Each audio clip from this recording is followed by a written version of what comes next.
Alright, I think we're cooking. If not, we should be close.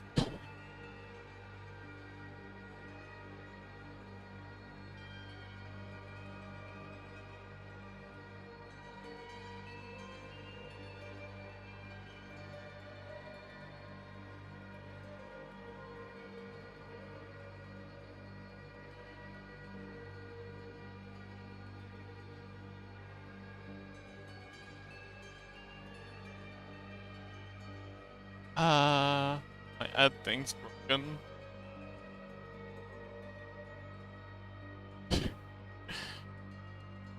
Stop it. No. I want fewer ads. Please. Not so many ads. Oh. Oh. Hi. Less often.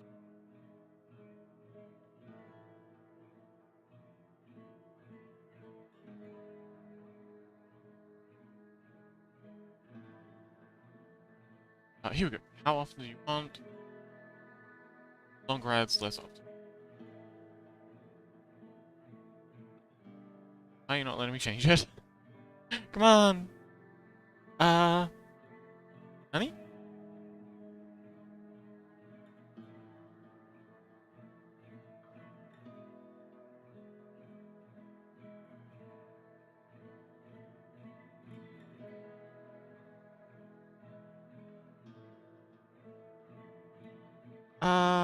Let's...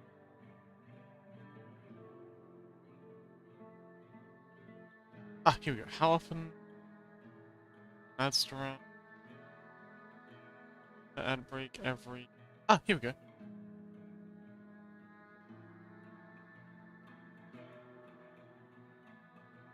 An ad break every 60 minutes.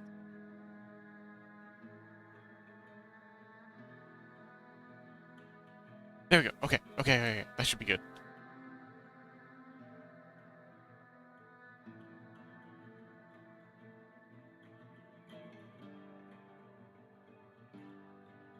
Okay. I'm going to run an ad while I'm figuring out this. And yeah.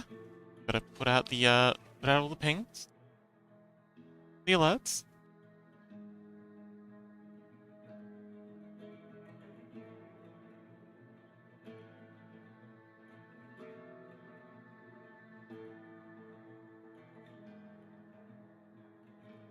Okay.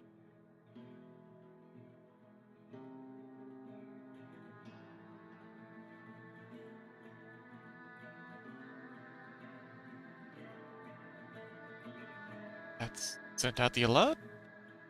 And okay. Finishing touches on everything. Getting firebolt up. And I think we're good to go.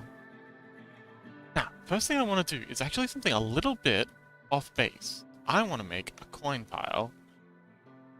And we're only running at 64%.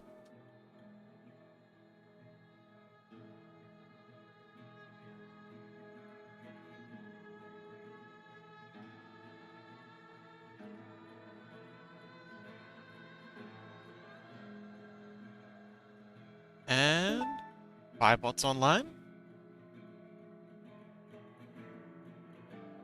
Okay. Seems like a quiet day today, which is nice. Nice to have a break. I've been very slow today anyway, so I think that might be for the best. But what I want to do today, really quick, before anything else, is a little coin pile. So I love the idea of they just being, of the treasure being sort of like an interactive part of the level.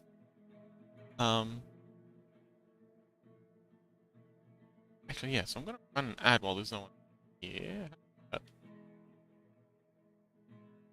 Lassitude, hello, welcome!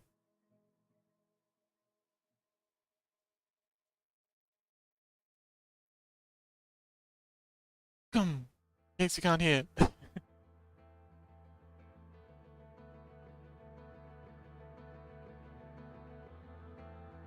I'm just fiddling with some settings right now.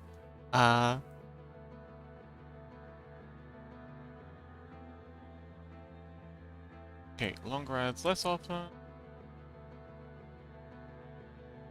And if we...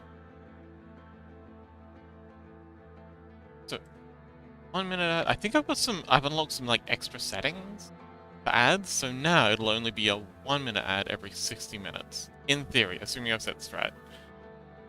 But yes, welcome Latitude. Oh wait, hang on. Ad break ends in 10 seconds. Okay. Let's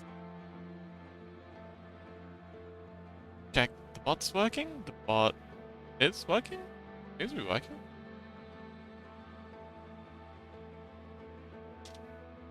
Bot is working, yes.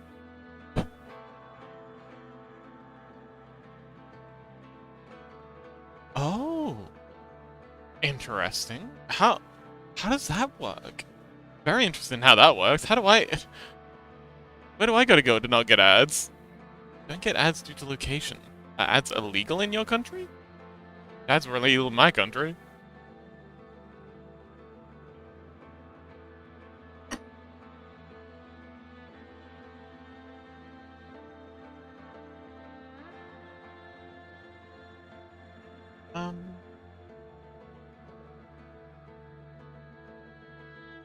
Anyway, I've been thinking about the grass, and I think this is what we're gonna go for.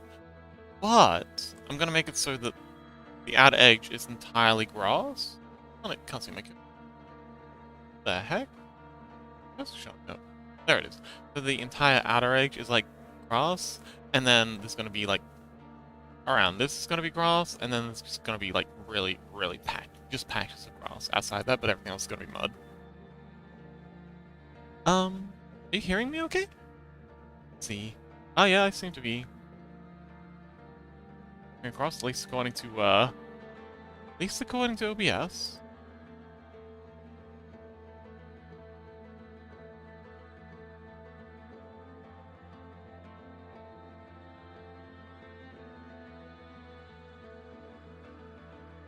But yes, I love the idea of having coin piles and like various treasure items be a part of the world, and also I want to make a little thing.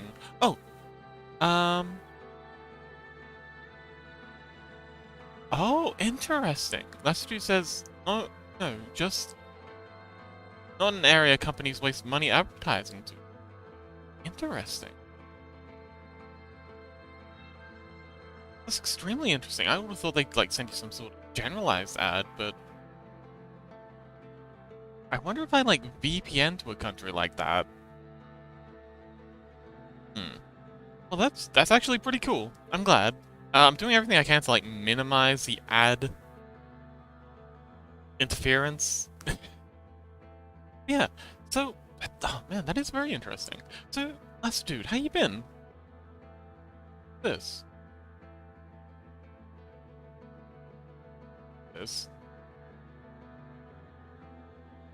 Aww. I don't know what that is, but it's cute. I don't know why this is here, but it's adorable. We've got a random cliff cat. Oh yes, so I'm gonna make a little coin pile, because I think that sounds cool. So, how to do this though?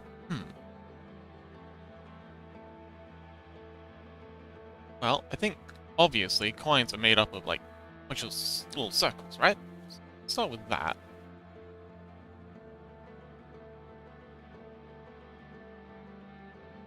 Okay, I think the way that this is gonna work, or the way we're gonna be able to make this really pop, is highlights.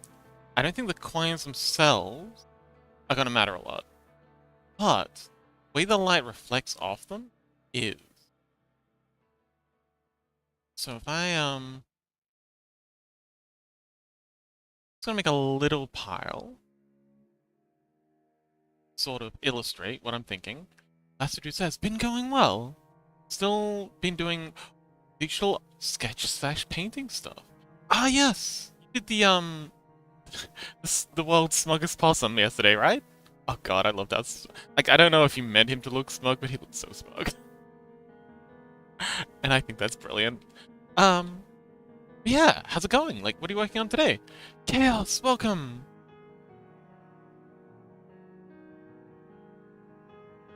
Chaos, have you seen the clip I made last night? It's so good. Oh, also, last dude, if you couldn't make it to the Stardew Valley stream last night, there is a hilarious clip up in the Discord. Snakes! Snakes are cute. Oh yeah, we were talking about snakes with hats the other day. Haven't seen it yet. You should definitely check it out. Kuba did an excellent job of clipping that one. But Chaos, how are you doing? A little worried about you, Chaos. How'd you recover after the after staying up so late and then having to go to uni in the morning?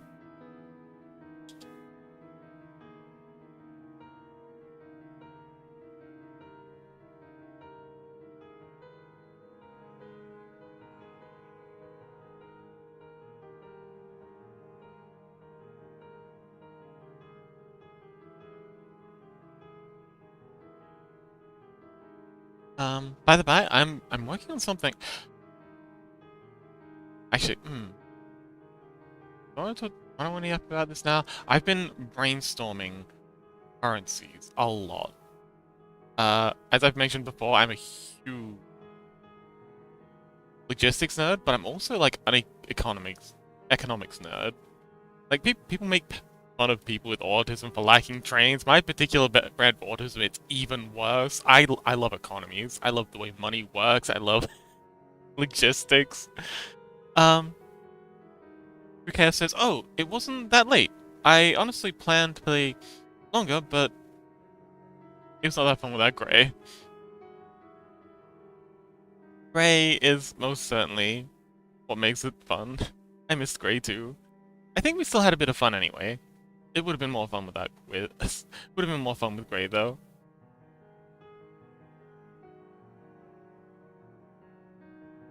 But I think Gray would have appreciated us having fun without him, even if he couldn't make it.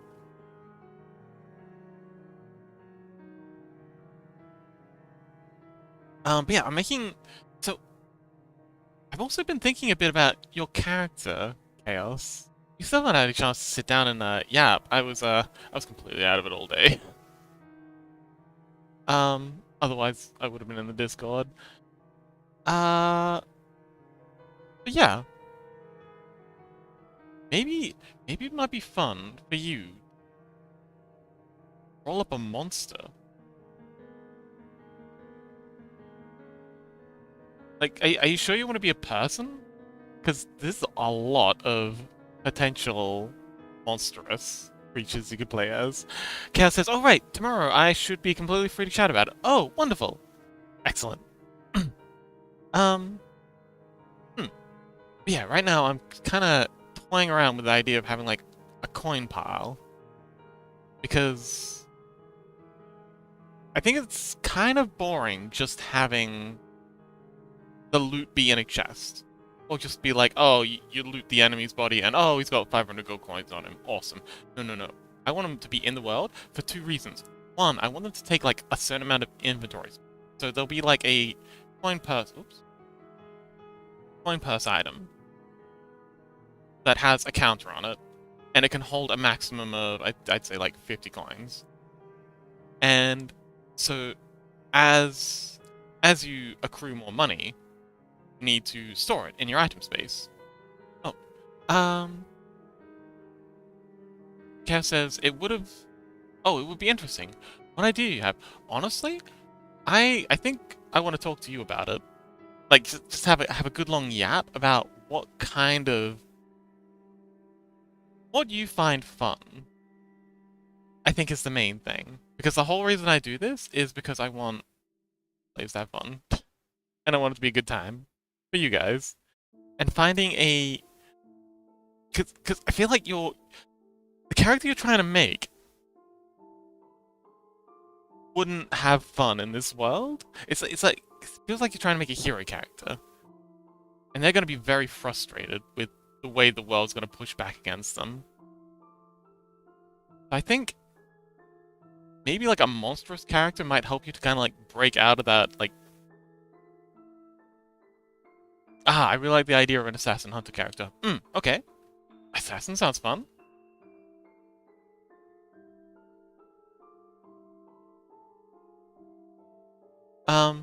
Again, as long as it's fun for you to play.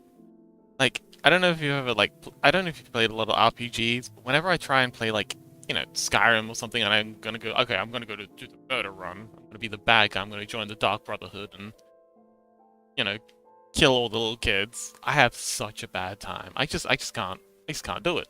I mean, I can do it, but I just don't have fun. And yeah, that's kind of what I'm trying to do my best, encouraging you to try and create a character that you can really enjoy being a part of. Undertale Genocide Run. Yeah, I could never. Like, I'm perfectly happy just watching playthroughs of the Genocide Run on YouTube. I could never do that myself, IRL. I just wouldn't enjoy it. It'd just be a bad time.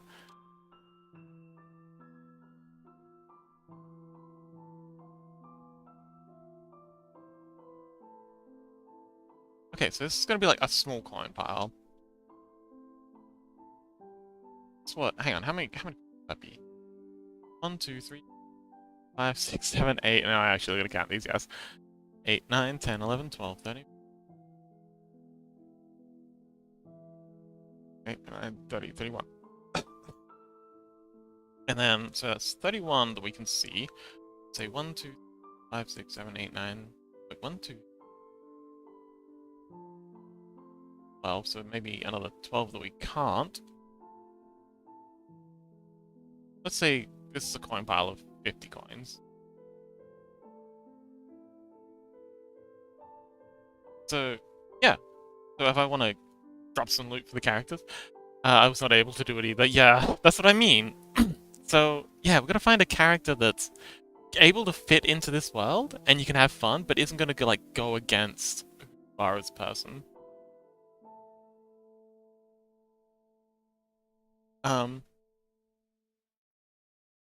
Yeah, I think a chaotic good character. Have you ever done an alignment test? Like a D&D alignment quiz?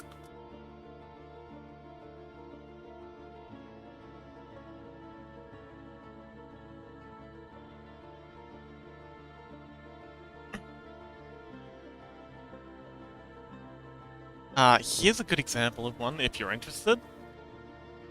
Oh, okay. Well, I quite like these guys' quizzes. They're generally pretty dang good.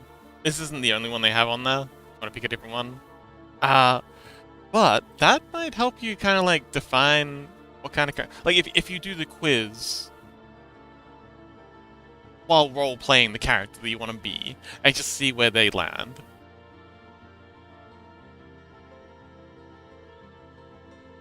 I don't. Oh, Kev says, I mean, I don't like it if the killing has no reason. The bloodthirst would kind of explain the reasoning. Ah, okay. Interesting. Okay, so what I'm gonna do is I'm gonna add another layer. It's gonna be like a shine layer. So the coins that are gonna be shiny and where they're gonna be shiny. And I'm doing this with the pixel board. I'm gonna be scaling down, and that's gonna get all the blur. So depending on how the coins are sitting, it's going to change where the light's coming from. So this one here is flat. So this can be like either fully highlighted or completely not highlighted. So I'm just going to do this. And this one here is also flat. So this is going to be fully highlighted as well. And I'm going to say this one here is at an angle, so it's just highlighted here. Does that make sense? And yeah, this one's sitting at an angle, so it's going to be highlighted like so. You're going to be completely dark.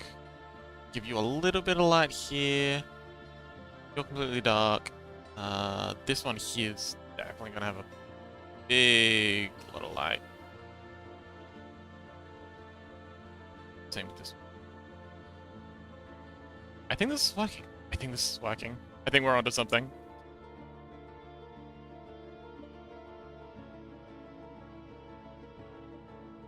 Also, goals are important for a character. Lassitude, have you ever done any TTRPG stuff?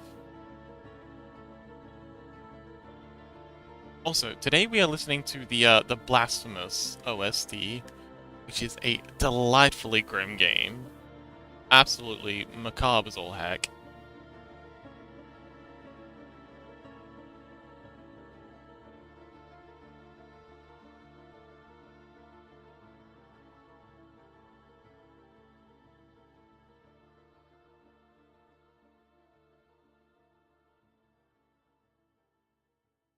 Which I really appreciate.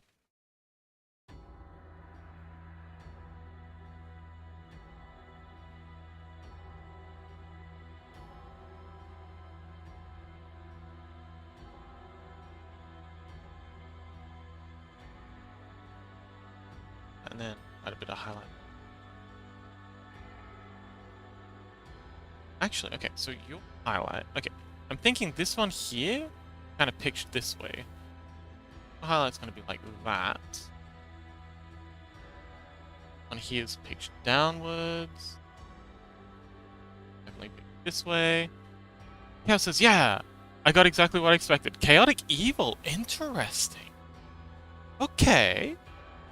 Huh. Last dude says, did Star Wars D20 like 20 years ago? Oh, okay. Did you enjoy it?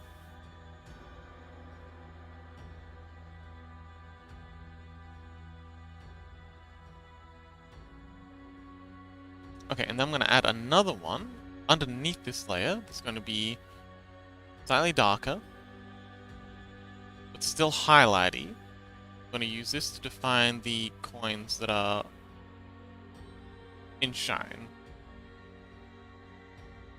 Ones that are, yeah, just a bit more shiny than the others, either because they've been worn a bit more, or they're facing the light in a particular way. And let's see, and we're just gonna do a couple of these with the extra bright treatment. All of the ones that are like illuminated are gonna get the treatment though. And I think maybe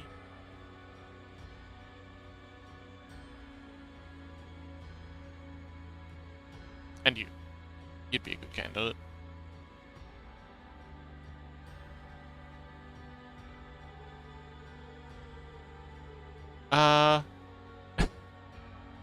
Chaos says in character is like 97% evil. Oh my.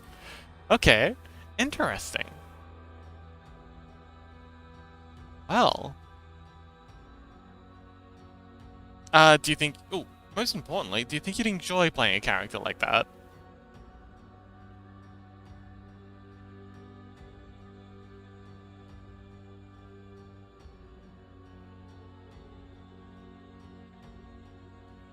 Chaos? Okay. I mean, your name is Chaos, so that does make sense. Just checking. But yeah, awesome. Alright. Well, that's a good first step.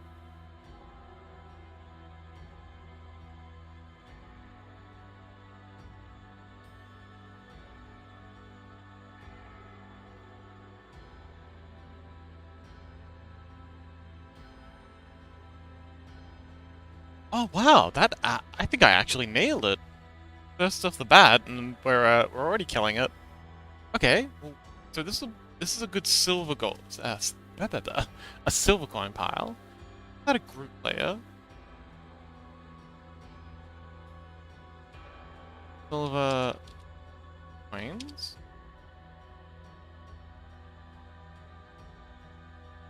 Duplicate this layer, and then we'll add a sub layer to here. Chaos says, maybe a little less evil in practice, but I'm still leaning to chaotic evil. Okay, interesting.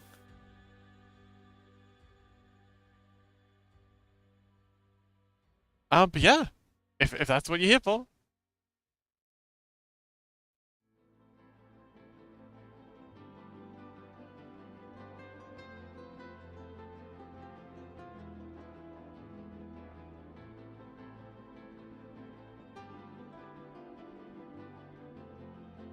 Okay, so now I'm gonna add a gold base. Gold's about here.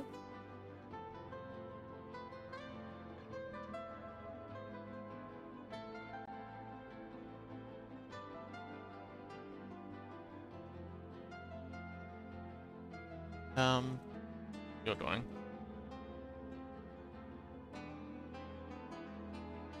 Okay, I'm gonna paint in.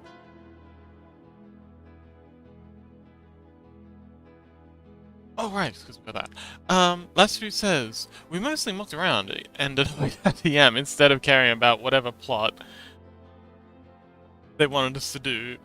We instead focused on stealing everyone's clothes to start a fashion store with high fashion pedestrian clothing. Oh, that's cute. They tried to stop us by having us go against robots, but we were devoted. Oh, devoted. Adorable. And how'd it go? Did your characters achieve their dreams of starting up a clothing store? I think one of my players low-key wants to start a tavern. So I'm kind of trying to accommodate that.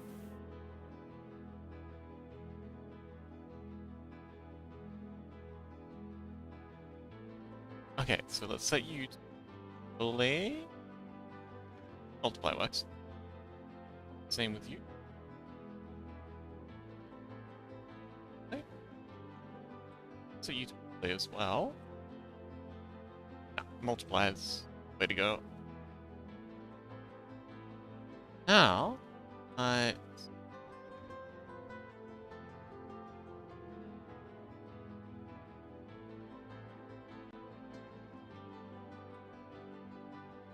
Last Dude says, it didn't really work out. Not many sessions. Oh! I see. Well, you gave a good effort.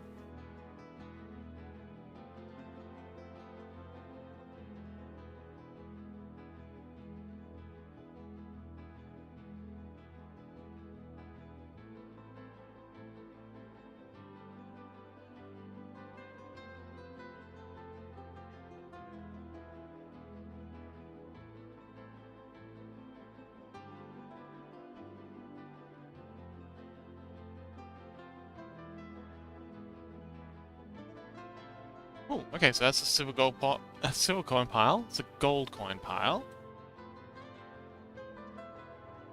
Kind of tarnished-y. Ooh. Kel says, I feel like the goal to survive would make any killing improved. Yes. But there are NPCs and stuff about, and some of them are quite charming.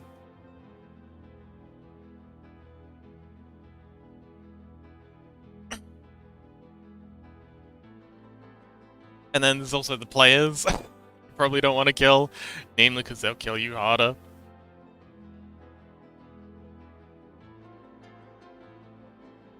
Now if we scale this down to size...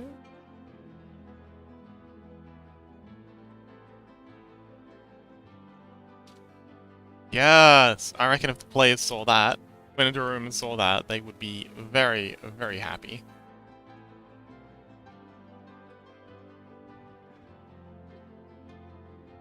And then we can add a gold pile next to it.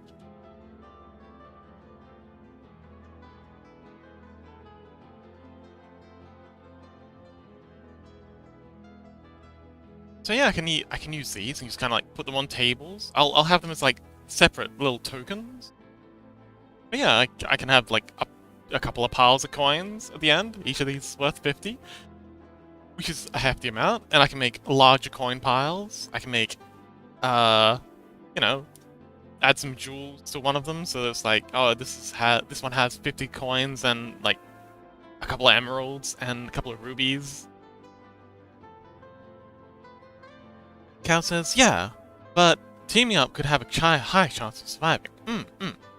Okay. Oh, okay. So, are you trying to go for like a survivalist kind of character, just someone who's like a desperado sort of thing?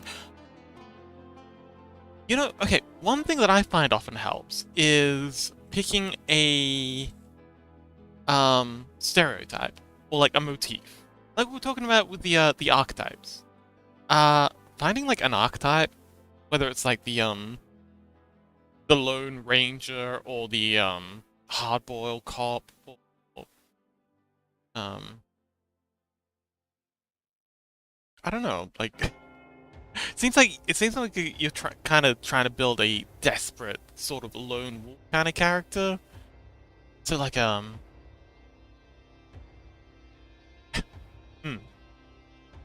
that's okay. Um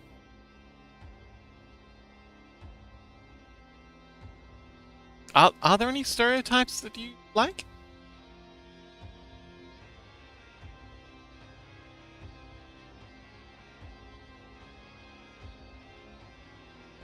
Alright, I am loving this style. This is working really well.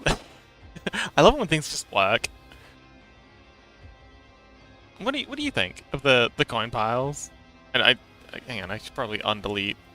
What do you think? Do they look convincing? We bring our Gale person over. Look in a room. Would you be like, oh yes, give me all that? Yay! Okay, cool. So yeah, I'd like to make a little chest. Money! Exactly. You'd be surprised how how greedy players can be. My goodness. As soon as money or gold is mentioned, they just they lose all sense of reason.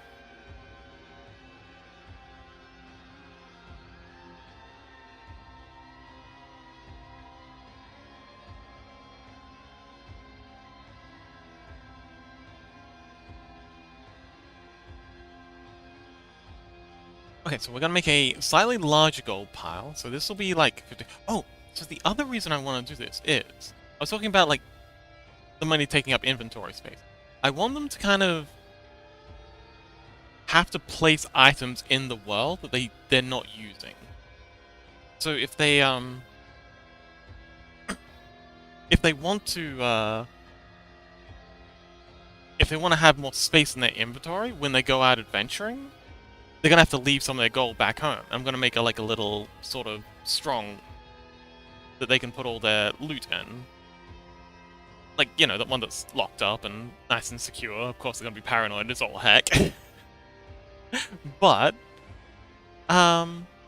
maybe the people who own the castle could, like, offer to give them, like, a space in their vault. But, Freddy! Yeah, Freddy. Oh, I didn't get around to filling those out. I gotta do that. But it'd be nice for them to, like, come home and have, like, a room where they can visually see all their loot. You know? And they just be like, oh, okay, this is, like, that visual feedback thing. And we can place you know, I can place little tokens in the room to kind of denote, like, you know, they've got 50 gold, 50 silver,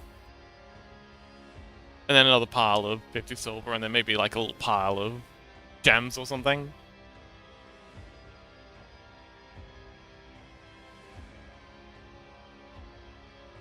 Anyway, continuing on, I'm gonna make another coin pile. Yeah, that's alright.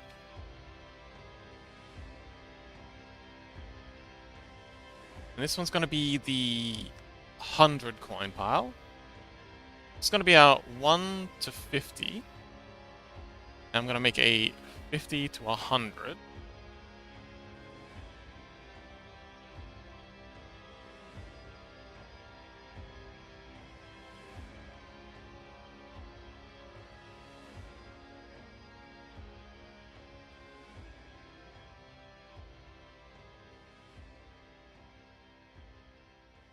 How's Grace doing?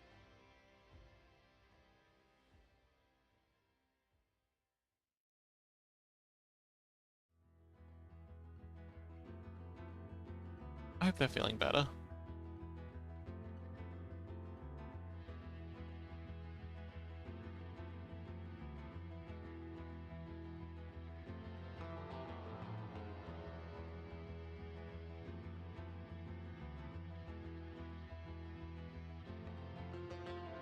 And if they're not doing better, I hope they reach out.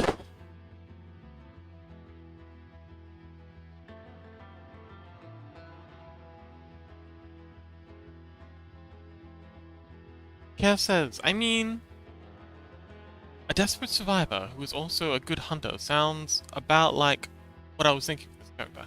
Ah, interesting.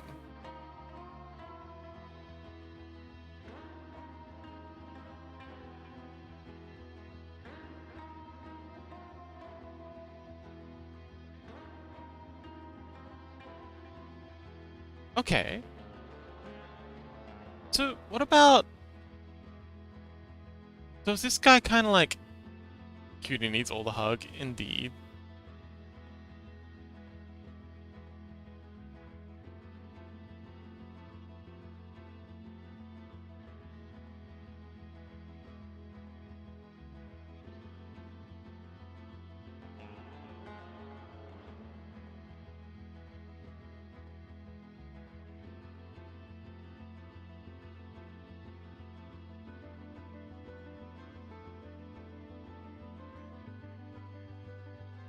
I love this music so much.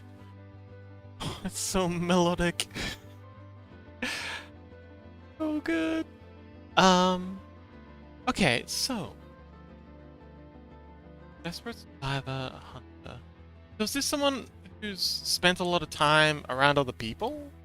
Or are they like a loner kind of person who's spent more comfortable out in the wilds? I'd love to make an archetypes quiz.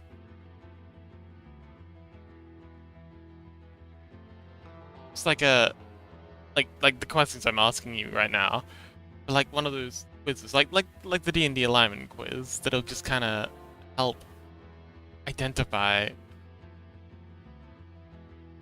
kind of archetype people are going for the people like you who don't have much familiarity with archetypes or cinema, media, that sort of thing. Have you seen Lord of the Rings?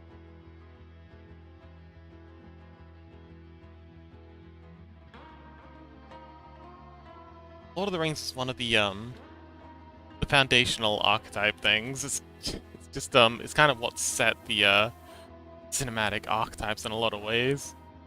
Ah, okay. Maybe we'll have to fix that.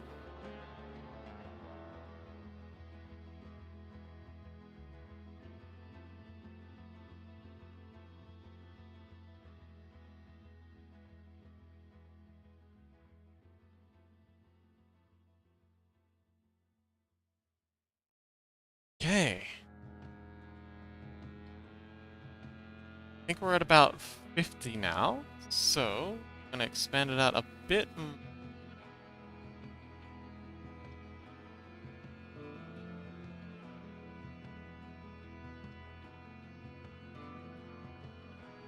I think we'll expand it out to about here.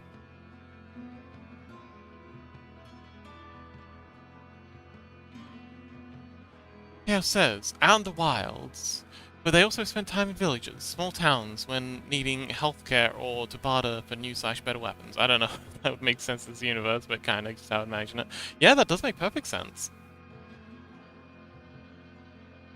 What was their occupation? Were they like a, sort of like a pest control kind of person? Like a Witcher style? Like someone who goes out and hunts monsters for coinage?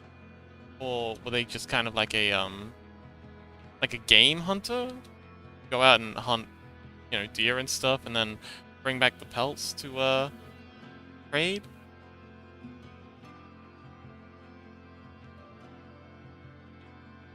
Hmm. Okay.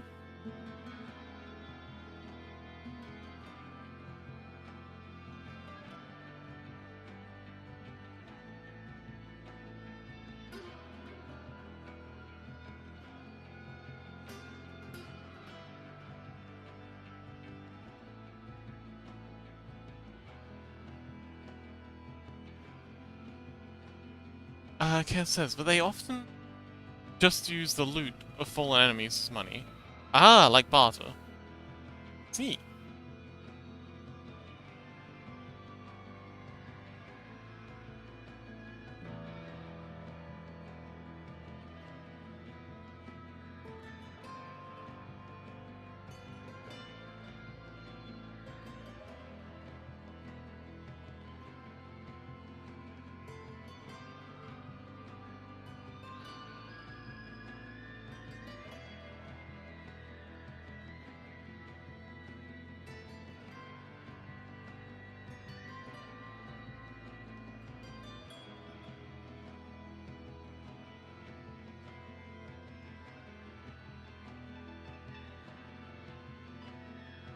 Cass says, but they usually just hunt it alone.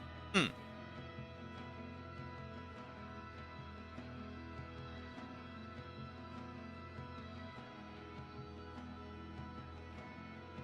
They have a pet? Perhaps? I can imagine hunting alone would be quite, you know, lonely.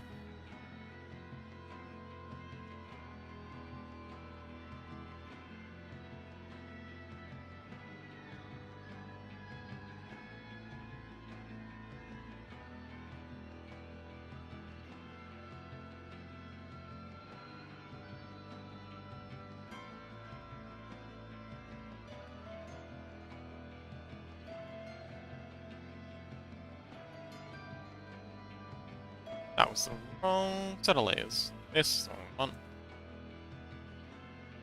It seems like I've drawn these coins a bit too small. That's okay. That's what scale tool's for. Cass says, I don't know, never thought of that. Guess you could have a bird pet to help us operate. Ah, like a raven.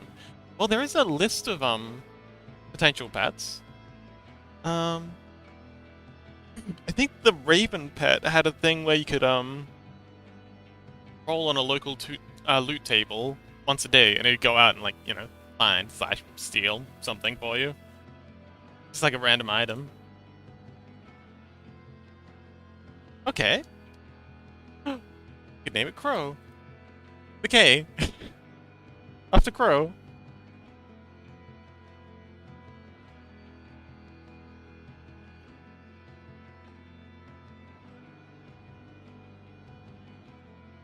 Okay, so there's our 100 gold pile.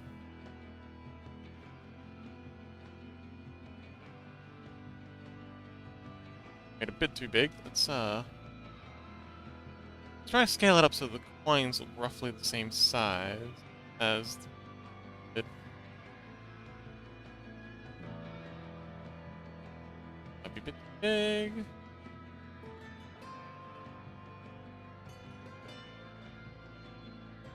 Nice.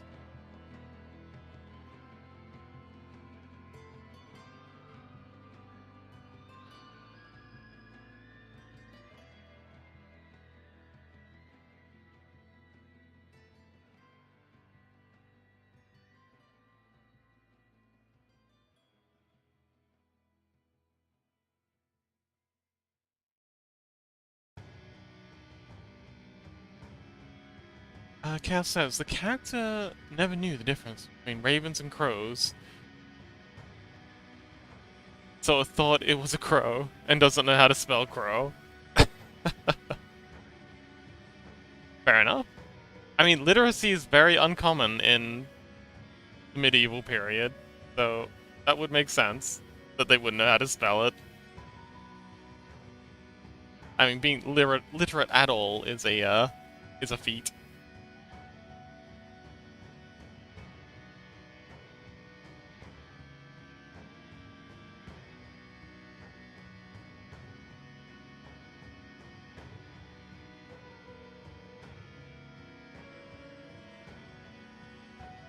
Okay, so that's that. Go ahead and start painting in all of our colors.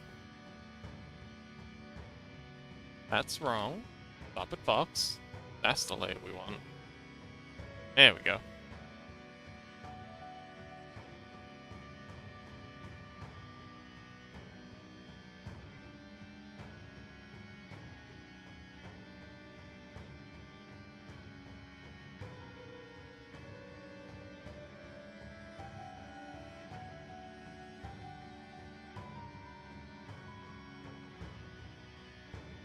Have you done much,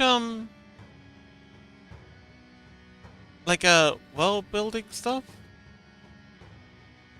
Chaos? Are you like a, do you have much interest in fiction writing? Coming up with stories, world building, that sort of thing?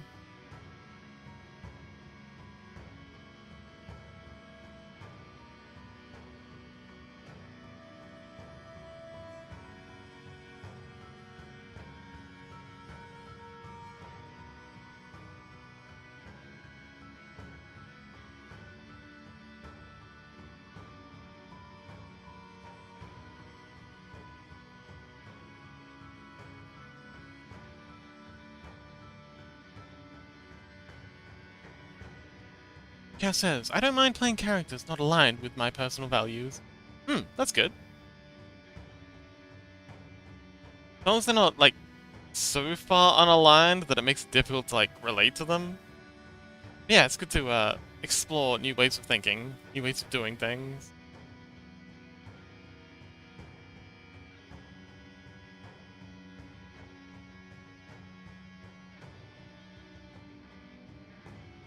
It could be cathartic for you to play, like, a lone wolf kind of character.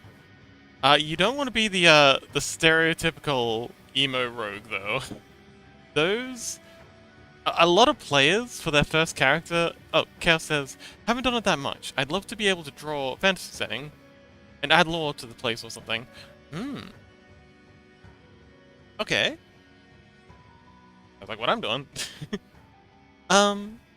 Yeah, a lot of people for their first character, they'll come up with like a very broody sort of rogue character that'll just kind of be like the, you know, the lone wolf. They just kind of like sticking to themselves and, you know, the broody type. And they think that's gonna be a lot of fun. I can finally be like the cool guy who everyone wants to talk to, but then they realize very quickly that no one wants to talk to that person. And as much fun as it seems, or as interesting as it seems to them, not actually that much fun.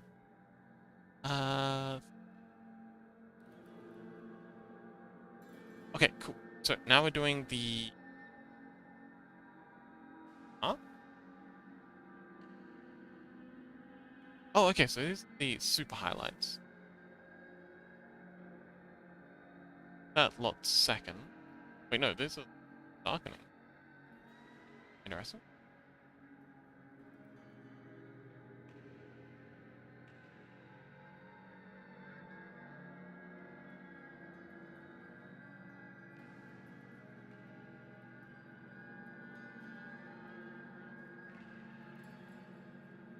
Also, let me know if the music doesn't agree with anyone. I can change it if you if you don't like it. I know it can be a bit grim, maybe even a bit grating. Just let me know.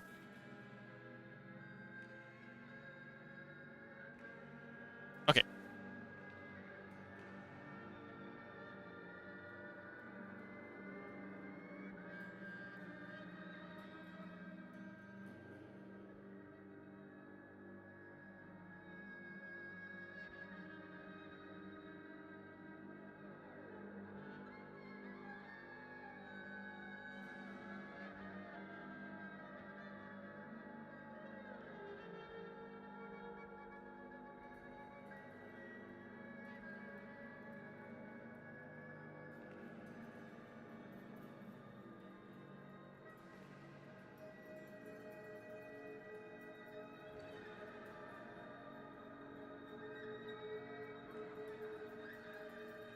Okay, now to do the shading on the next pile.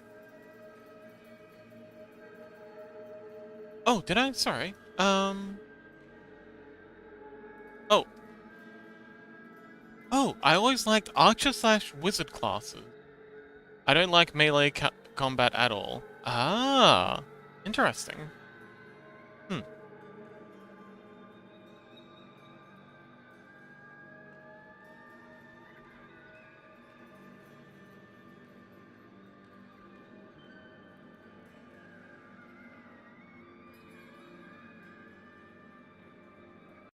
Oops. Ah, I didn't mean to kill the music. Okay.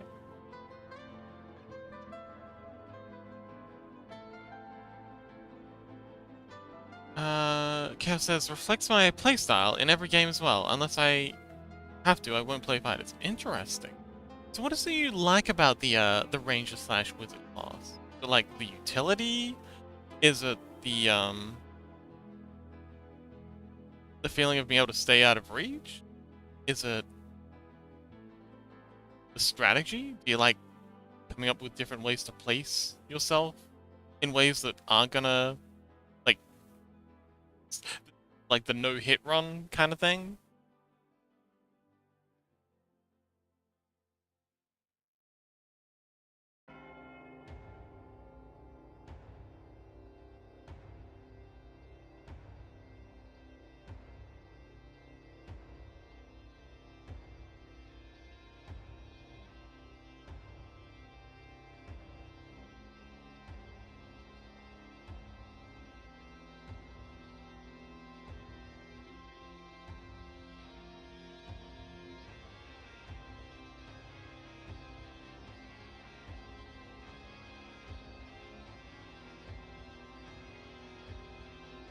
Cal says high mobility, strategizing, and I don't mind if I'm one shot as long as I can deal damage. Okay, so you like to deal damage.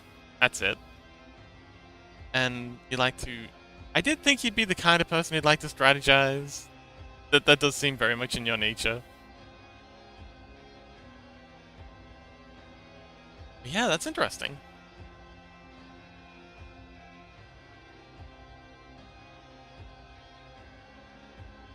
Okie dokie, finally, the highlights.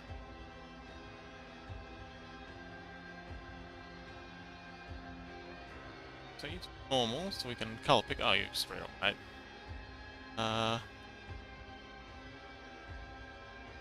Alright, let's get out. Nope. Okay. If it bleeds, it can die mentality. If it bleeds, we can kill it. No whack-a-mole, but not working. Come on, wiki wiki. Sleeping on the job.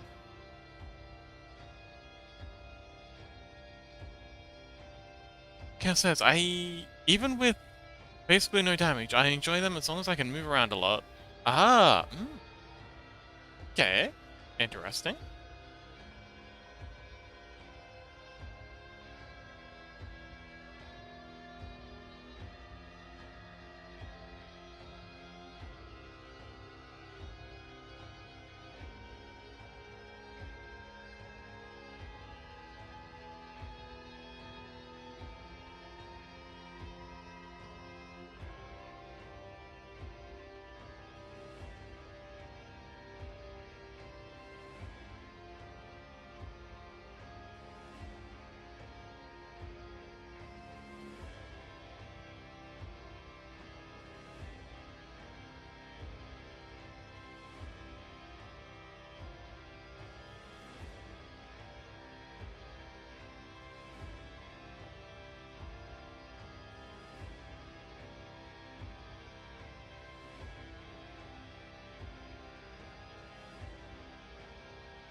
Cal says, and as mages, I like if I'm the one slowing down the enemies and keeping my team safe while not being in the front lines.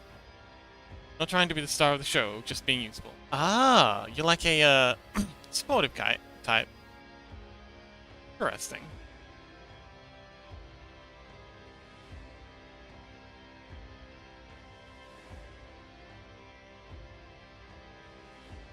The support role can be very fun.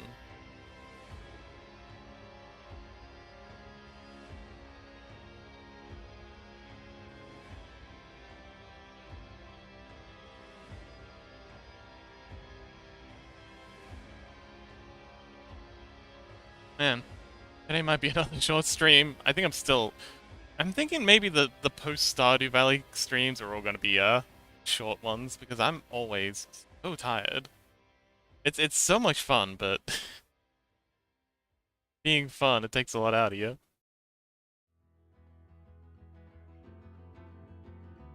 Alright, there's another coin pile.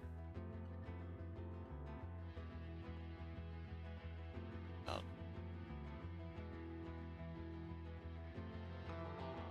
I guess that makes sense.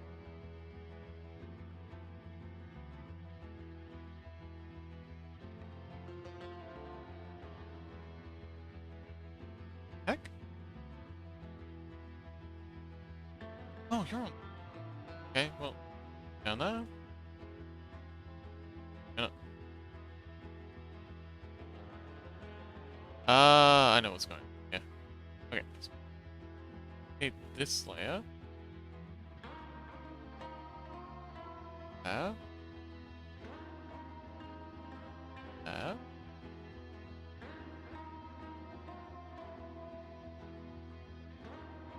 Here. No, we got the wrong one.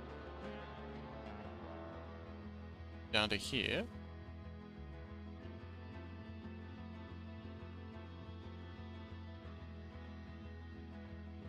Okay, there we go.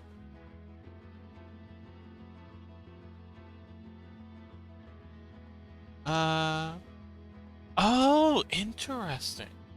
Actually, that's a good point.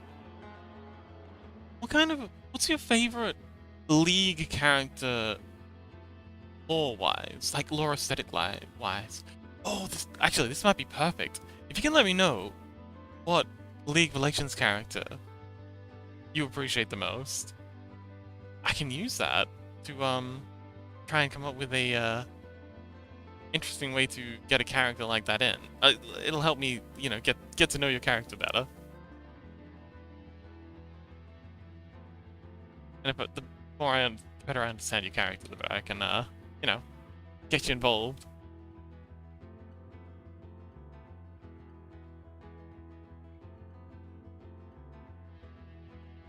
Kindred. Ah, okay. I think I see where you're going with this. I was about to say I didn't want to like color the water or like, you know, influence your thinking at all. But I was thinking Kindred sounds very similar. Okay. But their playstyle just doesn't fit me perfectly. Ah, okay.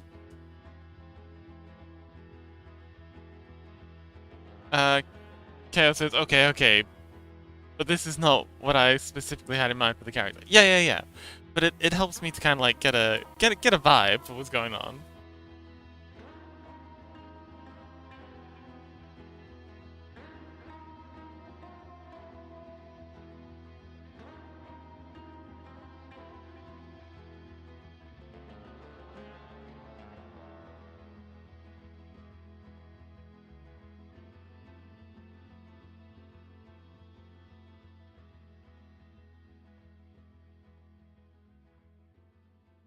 Okay, so next I want to make a extra large coin pile, and then a little chest with coins in it. Actually, no, maybe a chest with like ingots in it. That's a good point. We need like an ingots chest.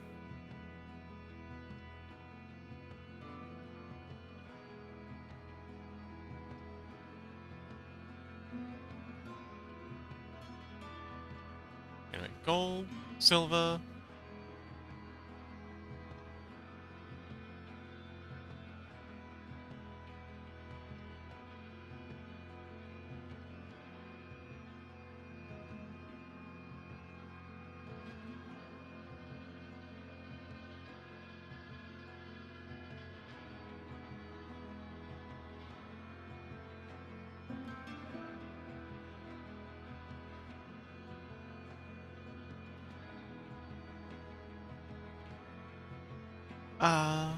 Yeah. Oh, Chaos says, if there would be a support class that I maybe missed, then tell me about it. It might be easy to build around. I mean, we can always write you up class. Most of the character classes are, sort of different kinds of utility class.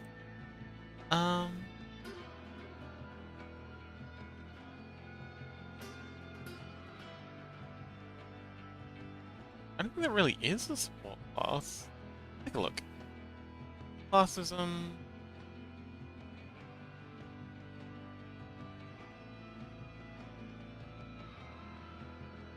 I think there's the, philosopher. Oh! Okay. No. I know exactly what you want. Okay. Where is it? Wait, is he not on here? There is a character that's missing from the... Oh, wait, no, there it is. The Occult Herbmaster. If I... Link... Chaos... Check this fellow out. Rissy...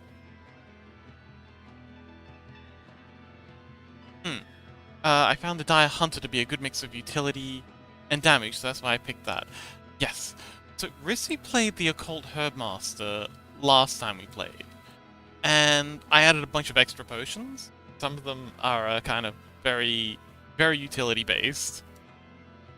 And some of them are kind of like being able to drug up the other players and give them special boosts, boost their agility, but they all have fallbacks. Fallbacks? Drawbacks. Fuba said, "Oh, Fuba, hello."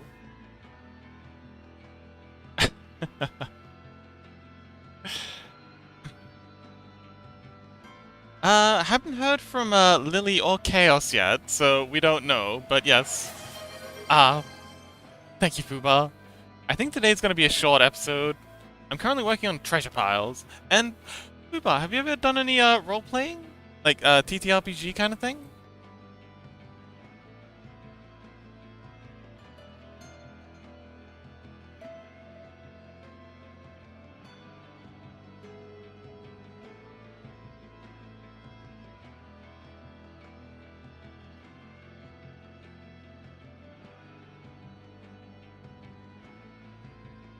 Did you close this gate in Stardew Valley? I did not.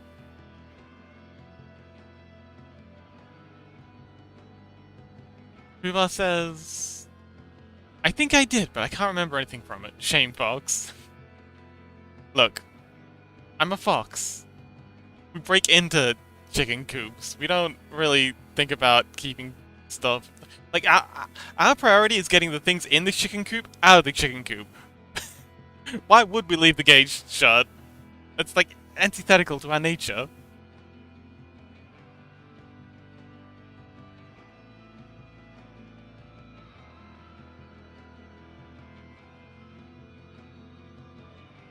Electroshock makes beautiful digital art and amazing music on stream. Oh, they're actually doing 3D modeling right now. Over on their stream, I was watching them before I started up.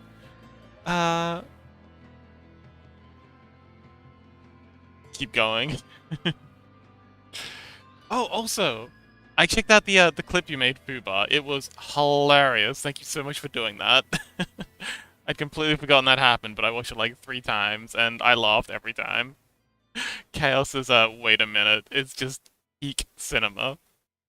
So yeah, thanks for doing that. Electro, welcome! Hey, we were just talking about you. I was just talking about how you were doing some modeling today.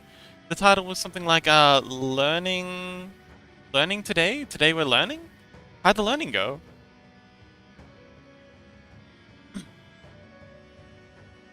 Oh wait, you're still streaming. I should probably type then. Hang on.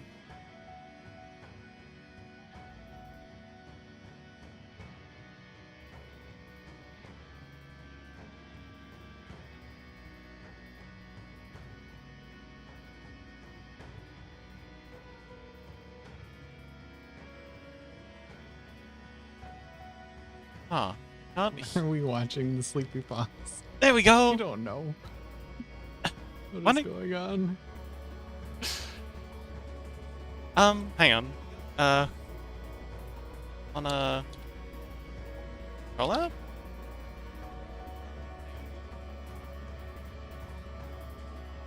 That's cool. Sure.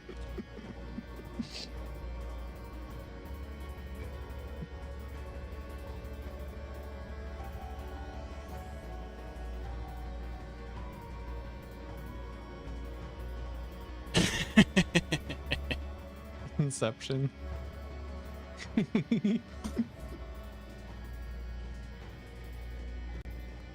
Hello, hello! Alright, let's get in a call. Oh, good idea.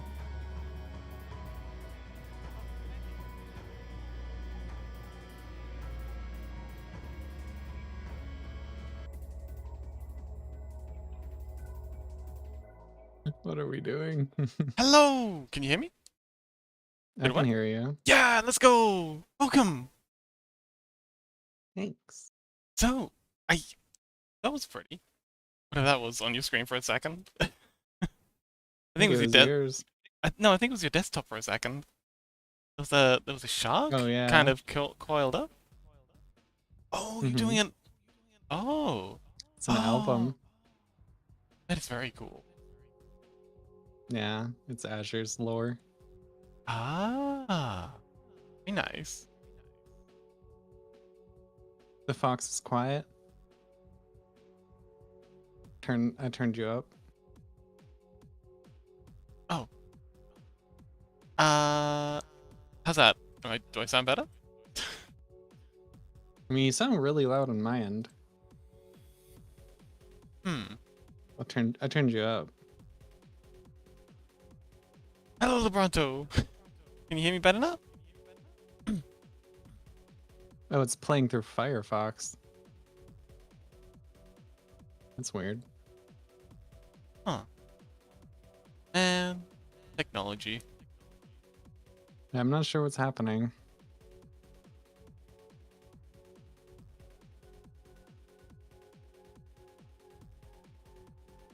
Okay. Oh, is how's it playing through? that better? I muted the Twitch thing. Yeah, it's not picking. Hold on, it's on my end. Ah, okay. Go ahead and say something. Testing. 1, 2, 3. Now try. Hello, Electroshock is an amazing artist, and you should definitely give them a follow. Oh my gosh, what is happening? I'm gonna mess with my user settings.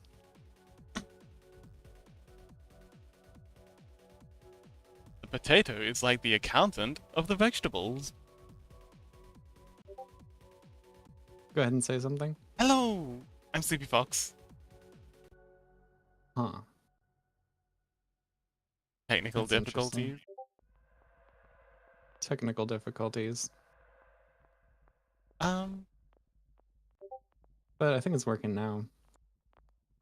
Oh, what about in your, like, OBS? You should turn me up there, maybe? I did. Oh, Labanto says loud and clear. Let's go! Awesome.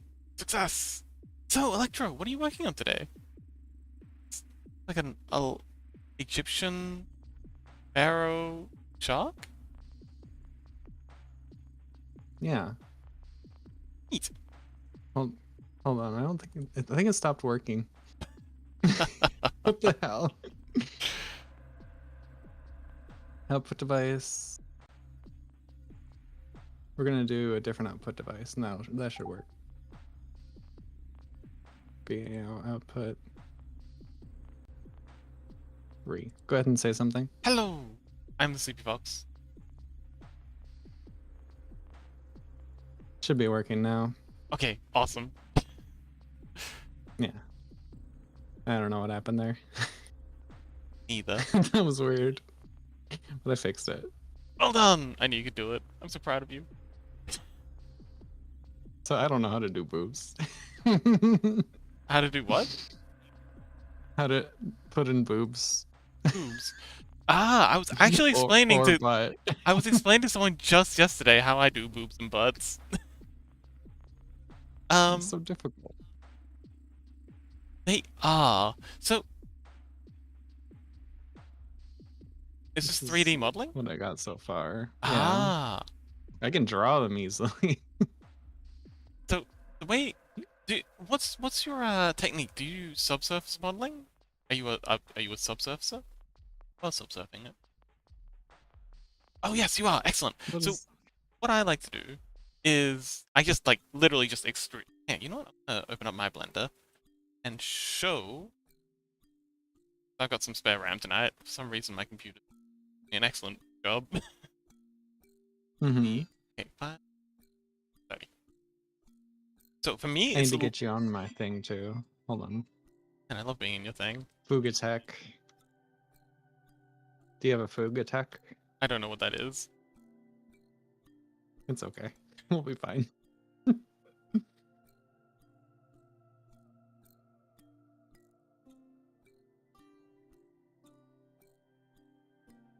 There you are. Hello.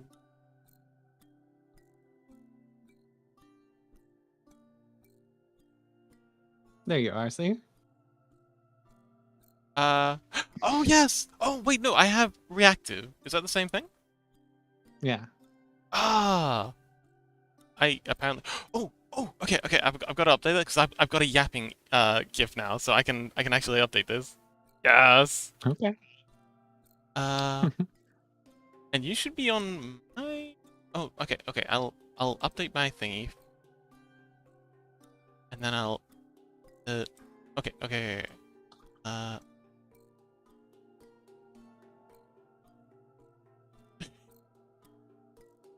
Here it is. Look up Fuga Tech.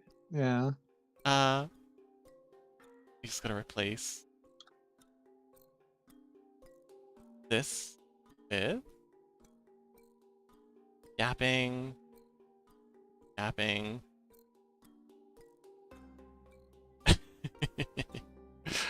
And then there should be a... Okay, save.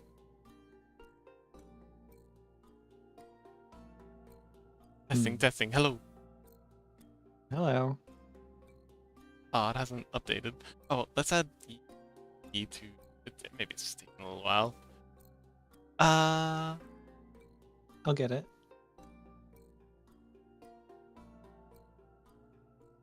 Oh, hang on, wait, no. Oh yeah, it's not updating. That's weird. I'll be right back. Good luck. Yeah. While they're doing that... here we go. Fuck, add you...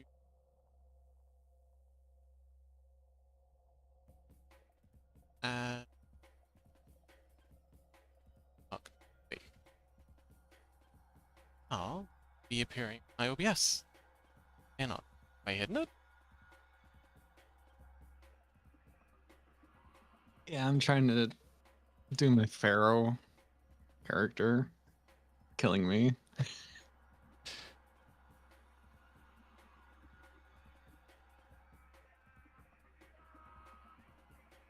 I'm not good at 3D modeling. I'll help you if I can, but I just realized I don't have my 3D model up. Oh no. I'm still exhausted from yesterday's stream. What happened yesterday? Oh, yesterday How was long did you stream? Stardew Valley for like 8 hours. Oh my god. It's It's a long time.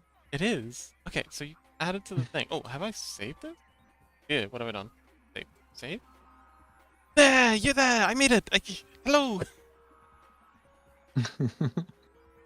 Yay! Yeah. We did it. Success. Success.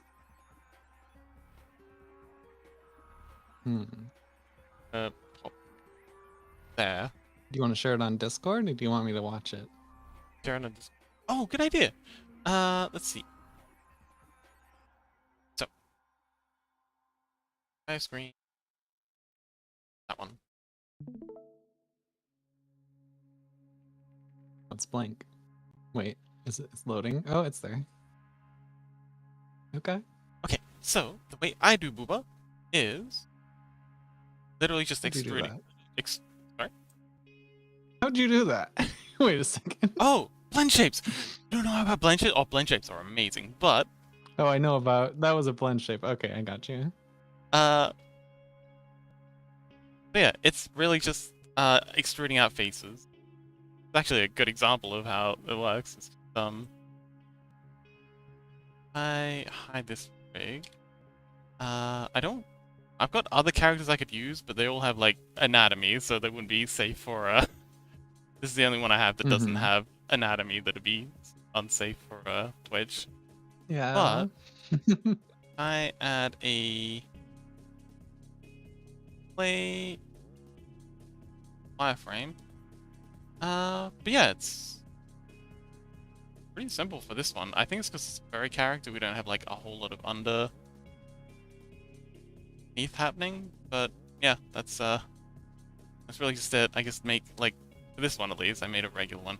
Usually what I do is I'd take some faces and I'd extrude them out. I go, yeah. I didn't do it for this one because of complicated things, but I just take like these faces and extrude and then scale them in, and that's usually the way. Then you get that kind of like underneath section. Hold on. It can't be that simple. Give it a go. It might be.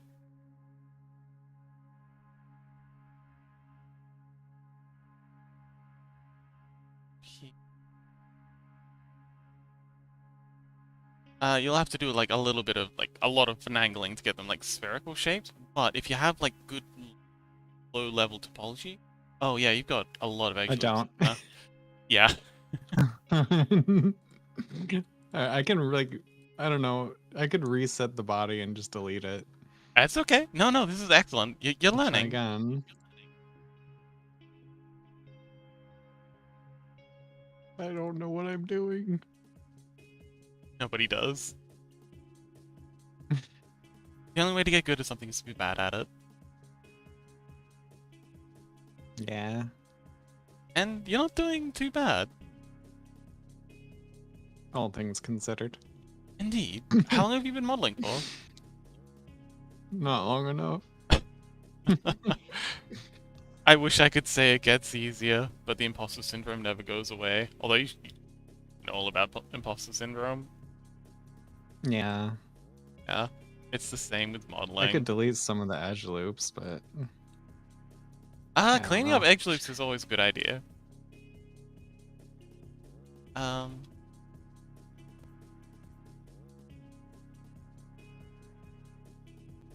Yeah, either you can extrude out faces, or given how many edge loops you already have, I'd probably recommend doing the way that maybe not the bottom two, maybe just the top two.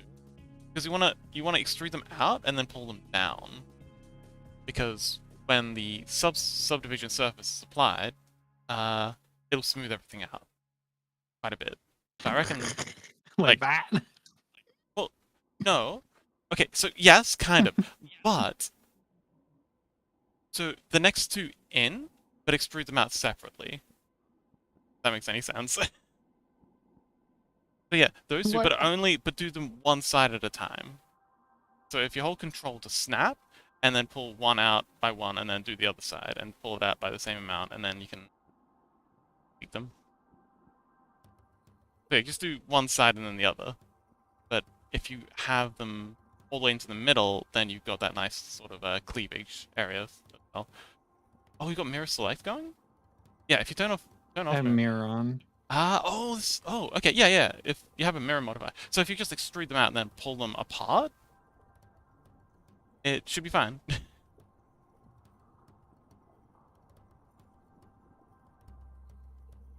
And then yeah, I don't just know. you're getting there. It's all good.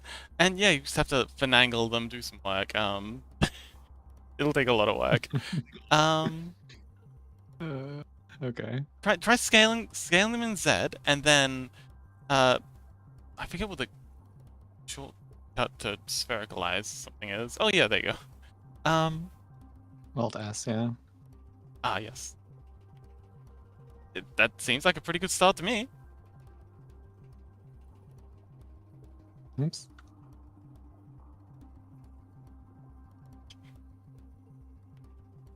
Pain. It hurts my brain. Okay, you'll get there.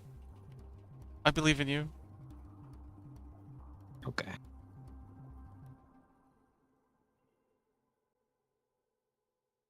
So, Electro, have you done any like TTRPG stuff? Mm-hmm. You're a role player? Like what? Like D&D? Or Pathfinder? D&D. Excellent. And some Pathfinder, but I mostly was a DM for it. Though people started inviting me after I became a furry. I do suppose there'd be a pretty good overlap. Actually, I found there's a massive overlap between streamers and people who play TTRPGs, indie, that sort of thing. Mm-hmm. We were just talking about how to make a character, how to roll up a character. Someone who's never really done this before. I have a friend who's gonna be joining us, hopefully soon. And yeah, this is their first time, so we're trying to come up with a character that fits their personality and their playstyle. And yeah. I have a secret. Oh, sure. I'm plural, so I just have a bunch of characters on standby that I can just pull out from. Ah, interesting. Yeah, I don't because I know like on paper that sounds like a great idea, but for me at least, I just love to get making new there, you don't. characters. Yeah, Like I know if and I you don't really want to be plural. The way you get there is not good. what's plural? It means you have multiple identities. Ah, see, yes, I have. If Oh, you have to be traumatized usually to become plural. I see.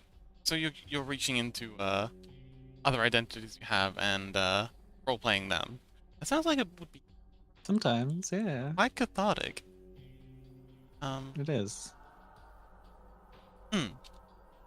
Especially if your other personalities are. I was I was dating a girl for a long time, or for a little while, who had multiple personality ish. Yeah. So Disorder. I'm very yeah. Well, Dissociative identity disorder. CID, yes. Mhm. So I'm read up on it at least, even though I don't have a lot of personal. Um, Mhm.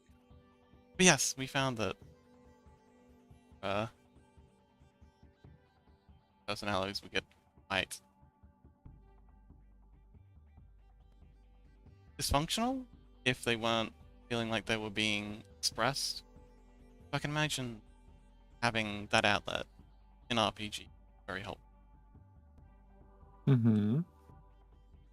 It helps for sure.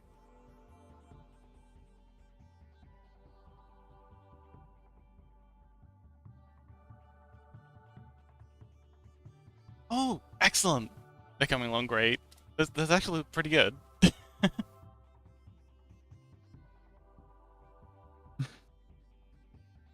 I don't know what I'm doing. Nobody does. The trick is letting everyone else think you do know what you're doing. I see.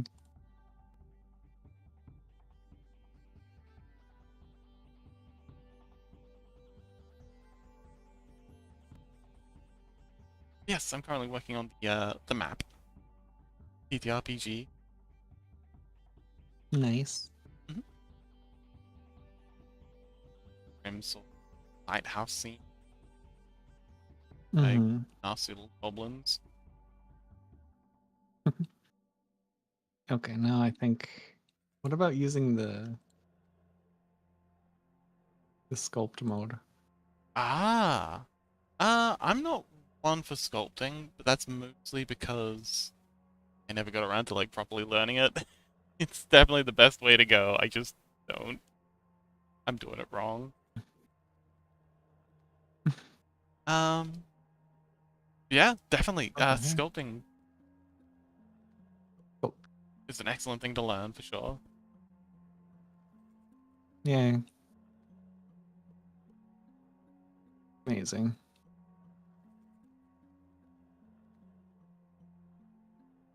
Inflate tool. Everybody loves the inflate tool.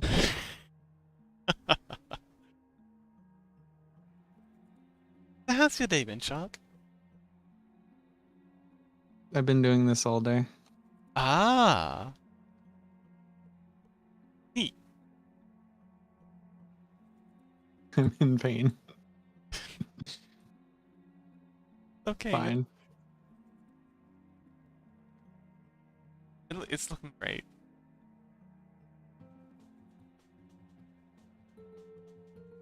Yeah, You don't sound convinced. it's. I'm not. It's okay. It takes I'm time. looking at it. That's the problem. I shouldn't be looking at it. It's okay, really. Even me, even Burley, like I've spoken to Burley about it. I've spoken to Yemi about it. Everyone, no matter how long you've been doing it, no matter how objectively good you've gotten, read stuff and be like, oh my god, this is bad. This is awful. Can't let this out. No one can know. I must protect the world from this abomination. When, you know, secretly, it's actually pretty damn good. And I think you're doing pretty good. Yeah, probably. Yeah. Well, is this for anything? Is this like a learning exercise? Is it It's have one of my sonas, one of my personalities. ah They really want to have a model.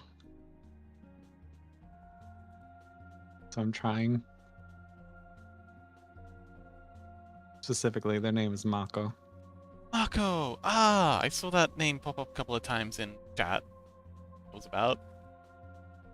Yeah, that's what it's about. So what's Mako like? Me. Ah, yeah, but I don't okay. know, what's anyone like? Well, a lot of people have archetypes. Some people identify as like Hold the on, if protector. we're going archetypes, that's interesting. Threshold Walker, Desert Sentinel. Always felt like I had to protect people. Always felt like I wasn't being protected. I came from basically, I don't know, I specifically came from when we went through a kind of spiritual experience. And I became a kind of idealized form of self. Someone that like takes care of others and takes care of like work. And yeah, I don't know, the dutiful worker, but also like the protector. So if we're talking archetypes, I can do that. I'm a huge fan of archetypes. Mm-hmm. Um, it's good not just That. for the ID, but for people in general understanding, because we all work on some level, on multiple layers, Mm-hmm. not just one person. Very rarely, but like identifies as self. So having an awareness of general archetypes is, I find, very Could regulating. imagine. I never really. I haven't really been thinking about archetypes too often, but I've been exploring it a little Wonderful. bit.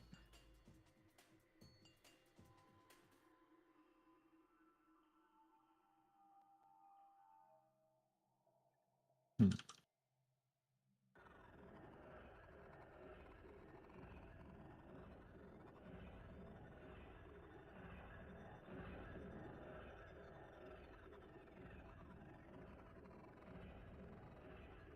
I guess I can do this.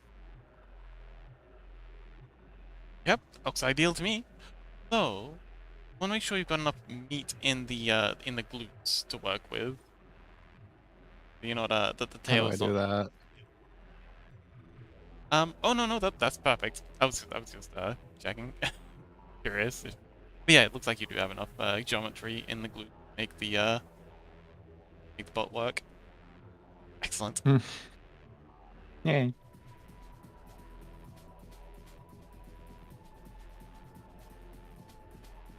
Yes, gotta work those glutes.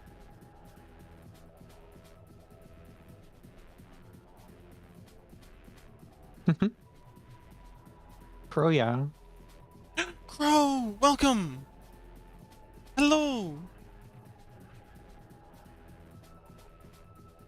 Hmm.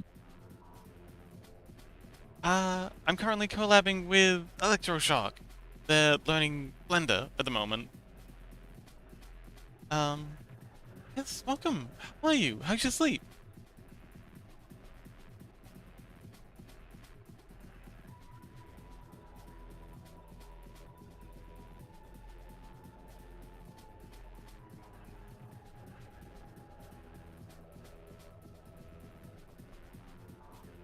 Yes, Chloe is currently working on an OC, and I'm working on the Morkborg map, making some gold piles. Who doesn't like a big old pile of gold at the end of Good the gold dungeon? pile. Yes. I have a theory. Uh, that if the gold is like a token on the map, players going to be a lot more excited about that than just, being told that, oh, you killed the wizard and, oh, look, he had like 50 gold pieces in his sleeve pocket. Yay. But if they see it, they see it on the map and they just like, enter into the last room, it's like a visual representation of the pile of gold. And they'll get a lot more hyped. Yeah, Because 50 I gold's would kind of say so. hard. Gold's kind of hard to like visualize, but if you can see what 50 gold looks like in scale next to your character, I think it'll be a lot more impactful. I could Money. see that. Chris says, that's very good, hee hee. I'm working on drawing. Oh, wonderful. Hey, we're all arting. Loads of money.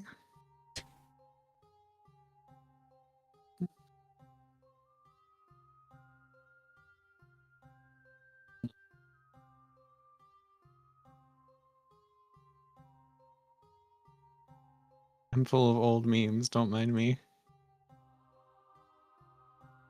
Please teach me the ways. You don't want them. Sure, I do. Enough.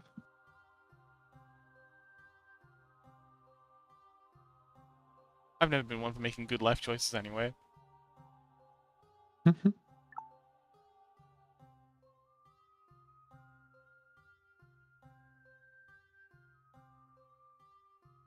What am I doing?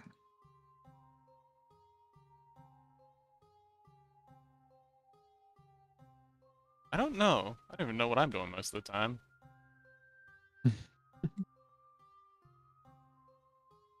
Things, and sometimes it works out.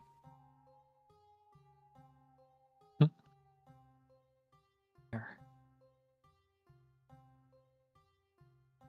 Case in point, these gold piles are actually working out really well. I'm actually very hyped about how these are cooking. Money. Lo- Why do I keep saying loads of money? I'm sorry. It's okay. Never change. So do you like being referred to as Mako, or would you rather Electroshock? Mako's better. Okay.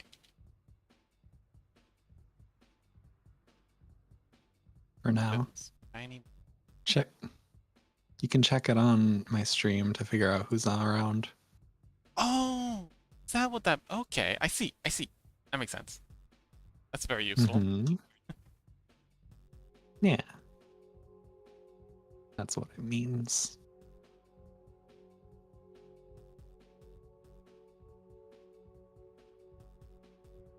So it says loads of money.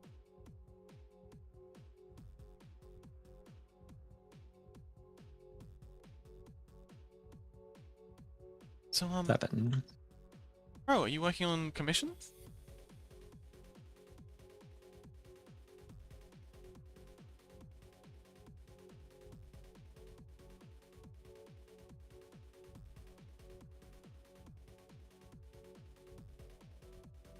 So, Marco, is this, your music that's playing right now?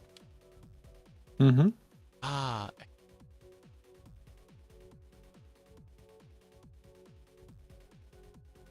Is he working on commission? Awesome. Good luck. Guess we're having a bit of a study hall day. Everyone's being productive. Love me a good study hall. What did I do? Oh no. Whatever. It's okay, you're doing great. Alright, hold on. We gotta figure out which side is...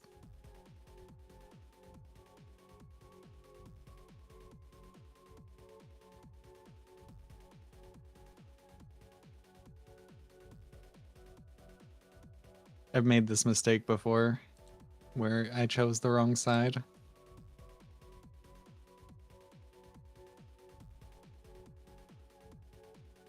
Ah, yes.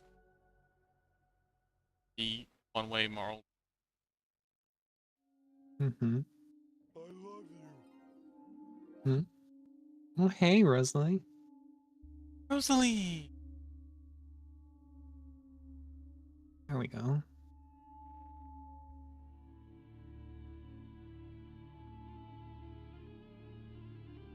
I hope you're doing well.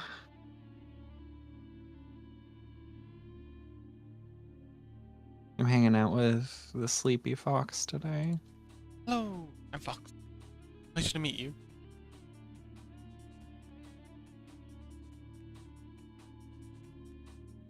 Having a study hall day. Yeah, the other reason I'm trying to make this 3D model is so people like know that it's me and not Azure. Ah! Yeah, that's the real reason. Nope, that makes sense. I understand. It must be frustrating getting, Not misidentified? really. You get used to it. But I guess, yeah, that could be frustrating.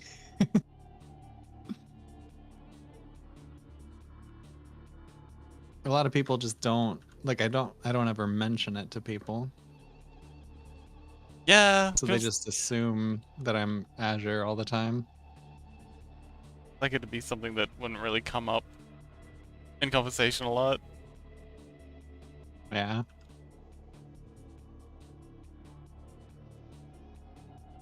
Yes, it is Fox and Yeah, it's Mako. Mako. You didn't do anything wrong. Fox and Mako.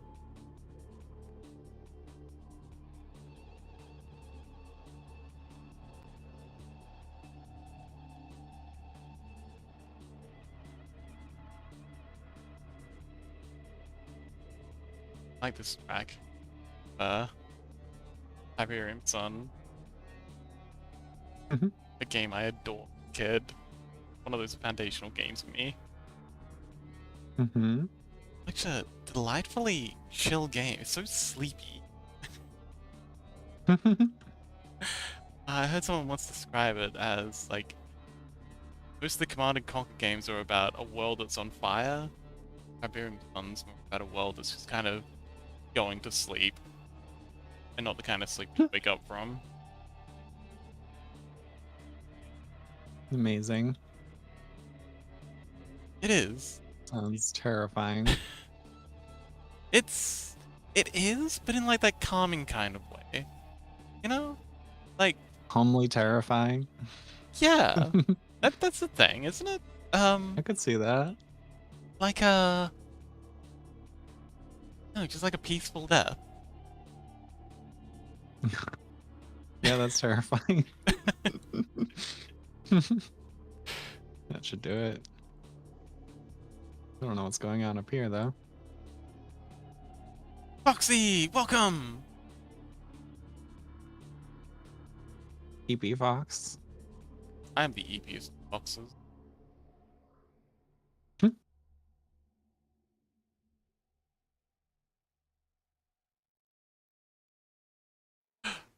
Hey! Got another fox in chat. Let's go! More foxes. Yep. Better hide your chickens.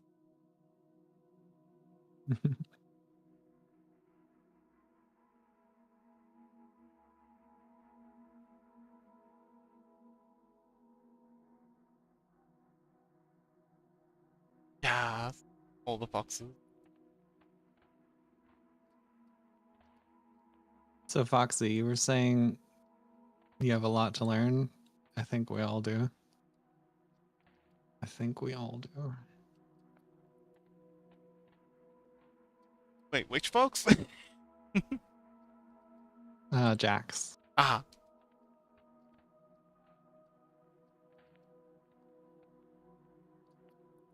I Well, mean, crap. I'm sorry. learning's a big part of the fun. Fighting. Yeah. Hey, not add in the base layer.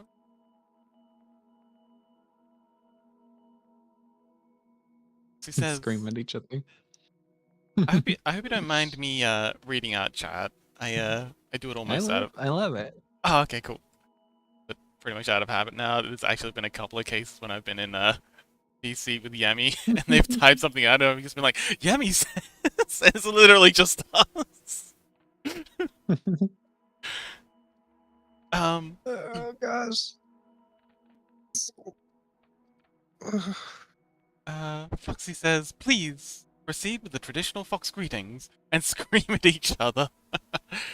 Oh yes, I'm actually okay. So I was supposed to do it today, but tomorrow PM, I do plan on adding a new what do they call it? Channel point reward thing? Because I got like the yapping emote now, so I want to have a soundboard thing that is exactly that, just Mhm. fox the fox yapping sound from YouTube. Awesome. It's gonna be glorious.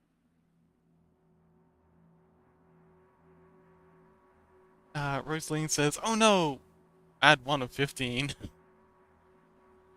Poor thing. 1 of 5. Yeah.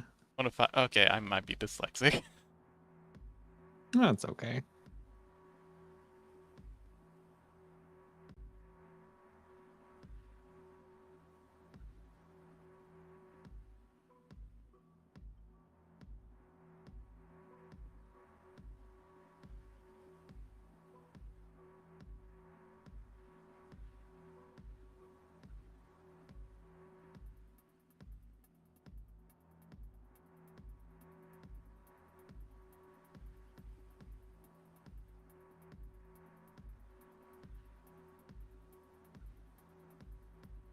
So, Loco, you said you oh, you? Let's just say you. Mm-hmm. You'd done some DMing before. Azure has. As you, okay. Yeah, you're right. Do, You're do right you to want ask. to? Do you mind if I ask you some questions about that, or is that something to wait for Sure, Azure? go ahead. Well, I was just wondering about, like, if you had any stories relating to that. Oh, it's been so long. Um, I remember there was something about. Oh, let me think. So it started off in a town called Hoppersville, and the first thing that happened was there was a fight in the tavern, and they had to survive. And they actually wound up running into a necromancer and like saw through his disguise. But then he froze them and basically beat the shit out of them, but let them live. And then they basically went on a quest and kept running into the necromancer while they were finishing all of their projects. Like just a little too late to stop it. So ultimately, they find him in this gigantic tower and made of flesh. And they wind up being able to defeat him, but not without like a bunch of shit going down. After that, these dark dwarves came from the Underdark and started invading the planet. And the one of the spells that they casted accidentally summoned a Tarask. But what wound up happening is my friend, a gnome named Dorito, grabbed a light and a dark orb and sacrificed himself gloriously by slamming the light and the dark orb together inside of the Tarask's stomach, and it blew up the Tarask. That was the end of the campaign. I don't know. There was a lot going on. Goodness, a whole town made of meat. Plus Yeah, a tower this, made of meat. It dang. stunk. It was an undead tower. God, how many constitution saves did you have to pass just to get into the thing? Yeah. Yeah, it was interesting.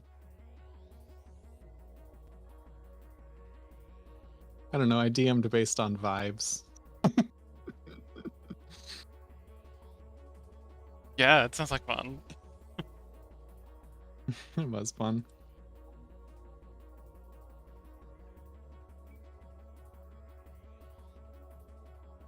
Been a while since I've DM'd since. It takes a lot of energy out of me these days. It really does. Yeah, the organizing. It's getting old. Even when you've organized a day, getting everybody to just, like, show up. Like herding cats. I didn't really have too much trouble with that. I just had enough people that even if people didn't show up, we'd go. Ah, that's what I'm trying to set up right now. Right now we've only got player. But it's tricky to balance encounters. Someone doesn't show Mm-hmm. up. Speaking of which, Yeah. Chaos, you have a chance to look at the occult headmaster class? So we're playing Morg. I know I had a Swedish friend tell me how to pronounce, and then I immediately forgot. Um, it's like a very grim. Like I like to describe it as Monty Python meets Berserk. Cool.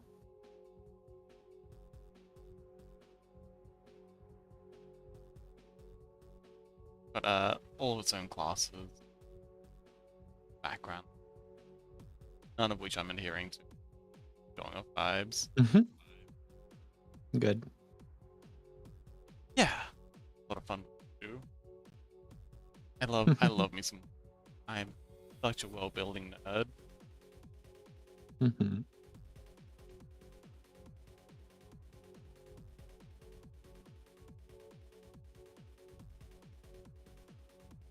Ah, Chaos says, yeah, I did. We can talk about it later. Oh, we can talk about it a bit later. Pretty distracted at the moment. Ah, you're probably playing League.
Basically, I made all these based on CUD songs.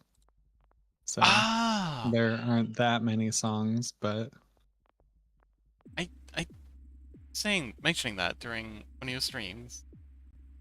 mm-hmm. I've never played CUD. I've never actually heard it pronounced. That's the QID one, right? Mm-hmm. Hmm.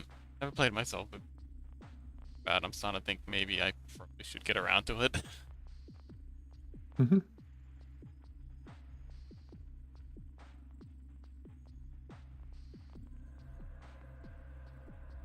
Ever played Vampire the Masquerade? Mm-mm. Track sounds like it'd fit right in there. Oh, Gray, hello! Gray says, whoa, two cuties are collaborating together. I should be dreaming. Oh, Gray, you're so sweet. How are you doing, by the way, buddy? How's your foot? Your, darling Gray, unfortunately broke their foot the other day. And Hmm. possibly their finger? Just, sprained it. But yeah, they're, unfortunately laid up while they're, recovering. Makes sense.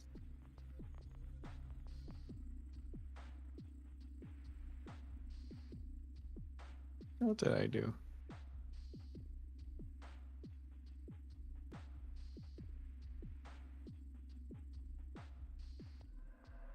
Hmm.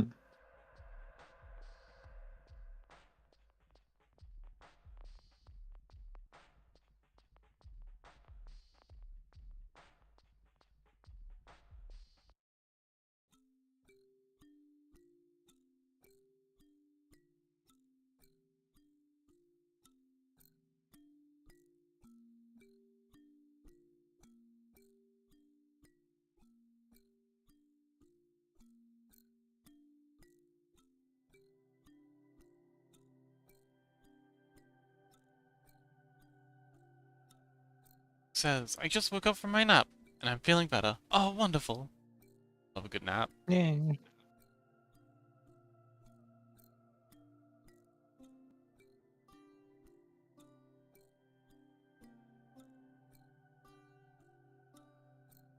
Hey, would you like some money? I don't have any real money, but I can make you some little money. These. I give you a whole pile of monies. Can't spend it anyway. Actually, I can spend it in game.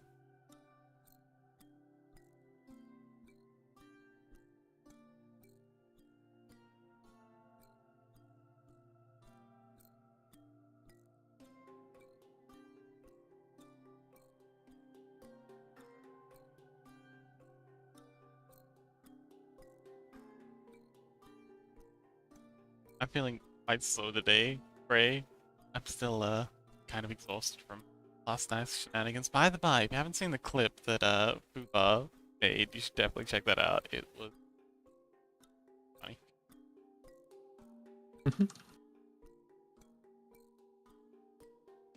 Thanks again, Fuba.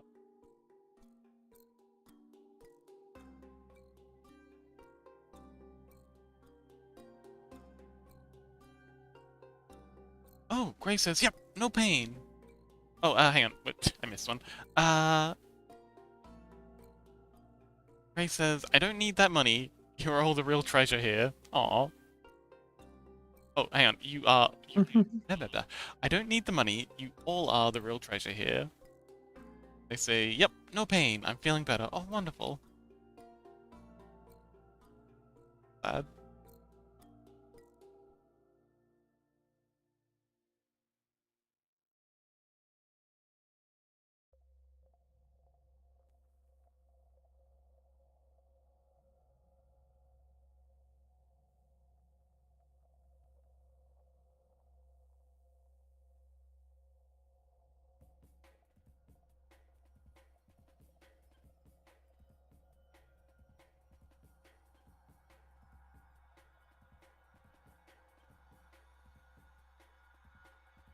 Amazing broken neck.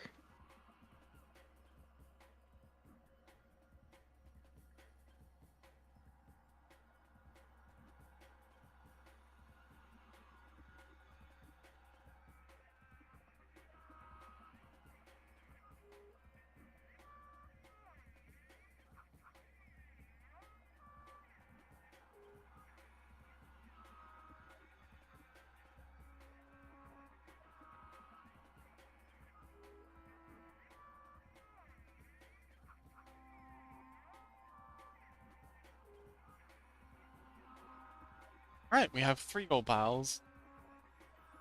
That should be a good amount of Yippee. variation. Got one that... We're rich. Always? We're rich. Yes! So rich. Oh, hey, my thingy updated. Now I'm actually yapping when I talk. Yay.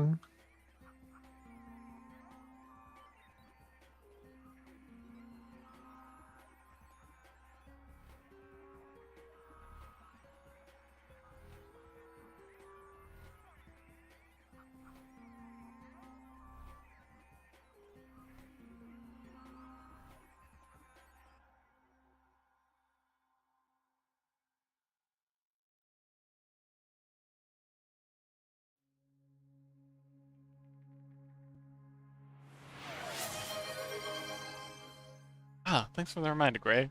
Should definitely hydrated.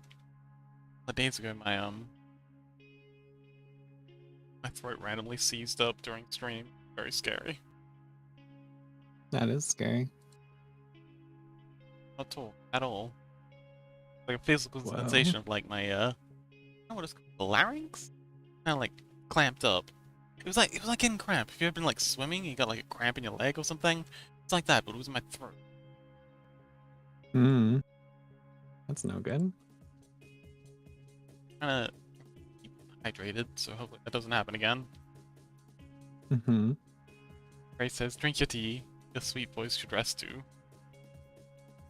Thank you, Ray.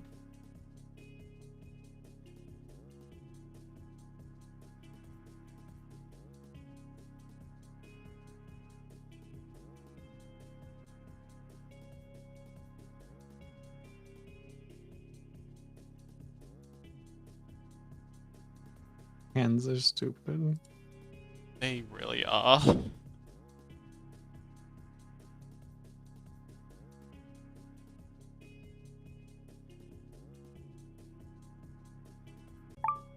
My OBS, my ISP tendency to reset at this time every Mm. night, and that causes Twitch to have a bit of an oopsie.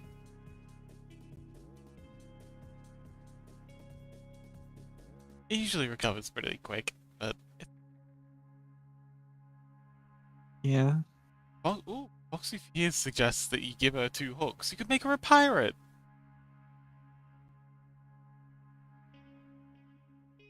Amazing. a double pirate. Back Ray.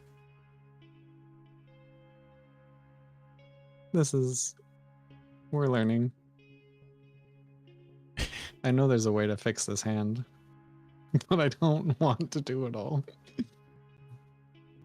This is gonna suck. No. It's crazy because there's this one really good hand that I did, and I don't know why it worked. And now I can't do it anymore.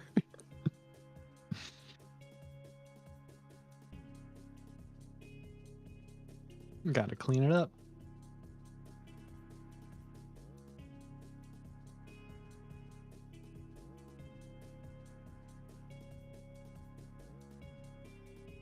Hmm.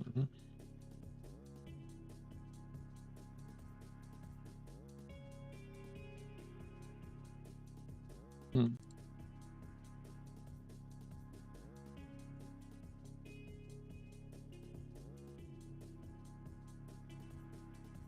Oh, Power World in chat. Uh, you you should play it. I highly recommend it. It only got better, except for they removed stuff because of the Nintendo laws. Yeah, I'd heard about that.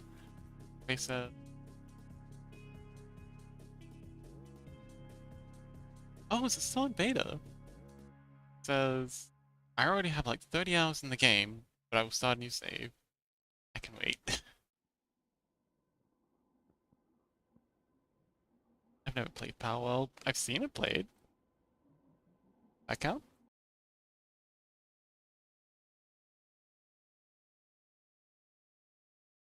Yes.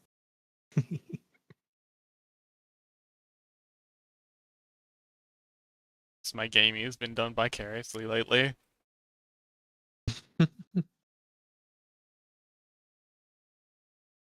Oh my gosh.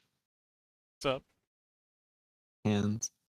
Uh, I have I'm gonna actually hang out with my mom at in a couple like in 30 minutes or so. I should probably head out. oh, okay. Well, thank you so much for hanging out. It was awesome. Let's do this It again was really sometime. fun. We should collaborate again. Yes. Yes, you have a Thank you. good luck with your mum. It was nice hanging out with you, Mako, and I'll time. Yeah, see you next time. Reading you. Yay, thank you. I'll look after them. They'll be safe. Mm-hmm.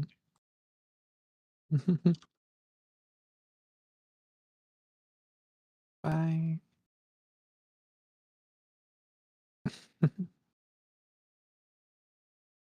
Let me send everyone over.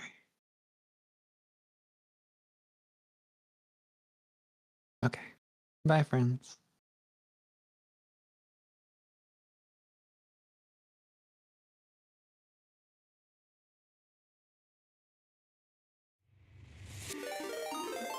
Ah, and yes, that was the lovely electroshock.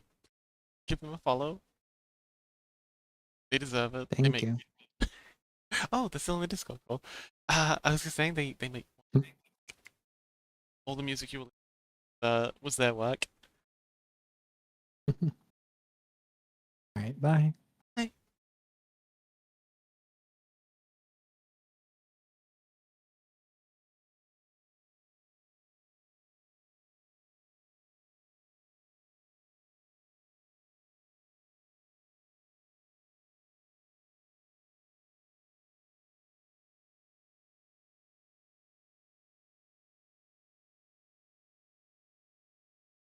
Getting all my screens lined up.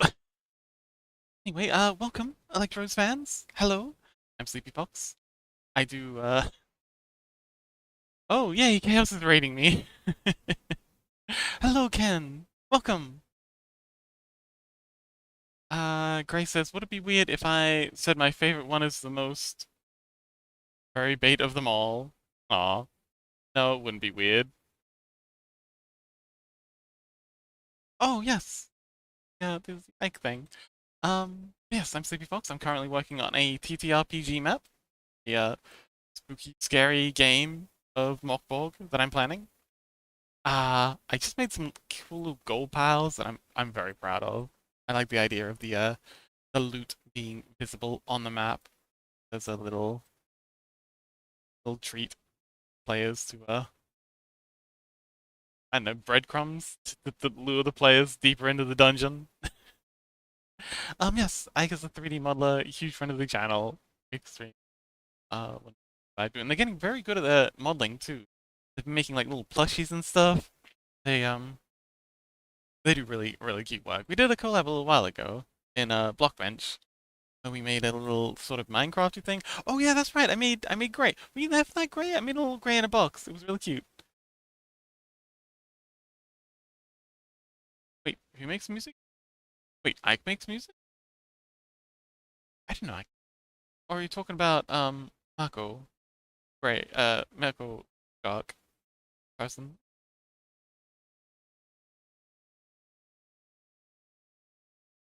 Hmm.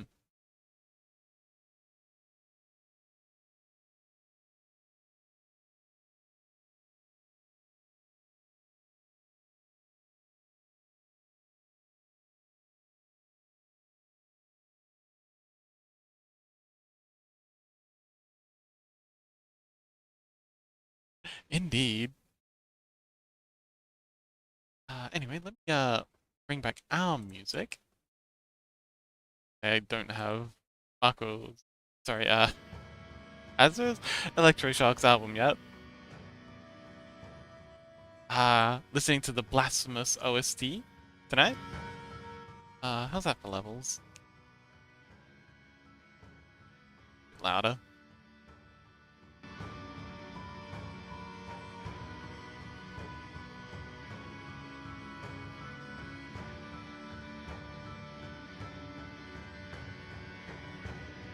So, Foxy, what are you up to today? You know, us foxes gotta stick together.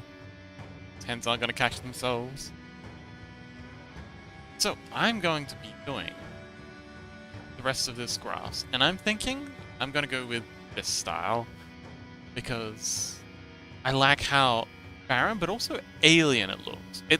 Looking at it again, it looks really strange. Yes, Yappy Fox. It looks wrong, but in a good kind of way. Like it looks kind of like rock flash almost. Foxopia says being bored. Stripe mining in a strip mining Cowberry server. Oh wait, strip mining in Minecraft or Space Engineers or could be Vintage Story. Have you given Vintage Story a try?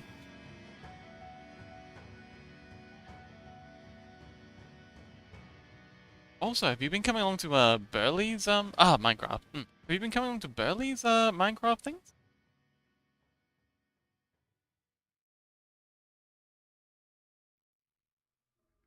Monthly Minecraft, I don't know, bonanza?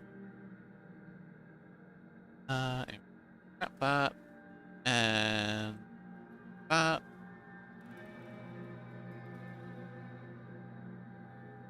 And that, and I'm gonna try and figure out how in the blazes I did this.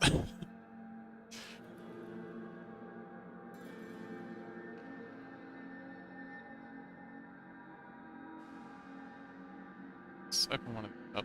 Oh, this seems pretty.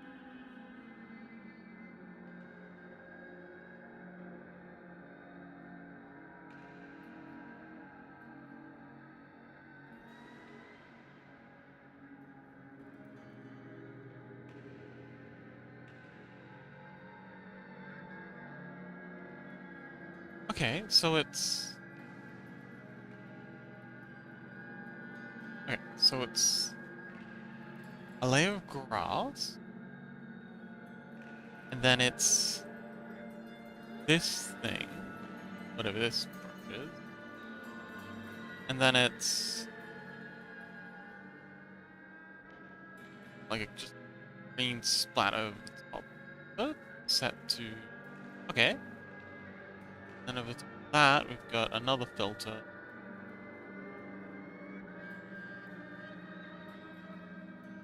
Alright, that works. Gonna be a lot of work though. Oh boy. But I'm up for the challenge. Chaos says, so, by your description, the occult Herbmaster sounds more like an enchanter buffs allies. Yes, but the wild thing is, you don't know at the start of the day what it is you're gonna have. So, you can have, like, one of my favorites is the itching powder. You can throw some itching powder at an enemy, or, well, you get the potion, and you can give the potions out to other people. You just make a certain number of these potions every day. So you could give, like, an itching powder potion to, for example, Violetta, who's the tank, and they can throw it on an enemy, and it'll just infuriate the enemy. The enemy will either have to attack the thing that threw the itching powder on them, or they'll fail their roll and they'll just be like too preoccupied with scratching themselves. It's just like a whole load of random potions that you might or might not get, and yeah, they just change things up a lot. And Rissy came up with some absolutely phenomenal plays using these potions. I forget what they were. That was so long ago. I just remember being endlessly impressed with Rissy's ability to come up with new and interesting ways of using the potions I was giving it. But the potions are all fairly open-ended with what they do. Like, let's see. So there's a poison one that can be used for, you know, you could use that to poison a blade or an arrow, or, you know, put it in some... the vapors... Oh, causes hallucinations for 4 hours. Lots of ways you can use that. Southern frog stew, vomit for D4 hours, pass. Oh, that's probably a bad idea. But yeah, there's those, and there's also lots of room to add more potions that can do things, like buffing characters, Circle Rage, that sort of thing.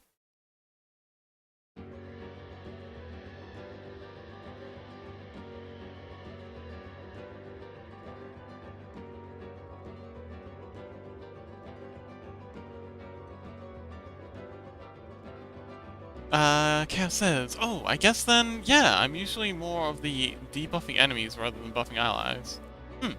Well, yeah, depending on what kind of potions you want, we can add new ones. There's a bunch of extra ones that are out there that we can pull in.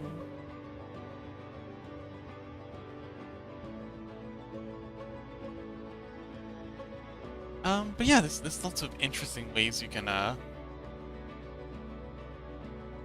guess, experiment with these. Stack effects. play around. And like I said, Chrissy had a lot of fun with this.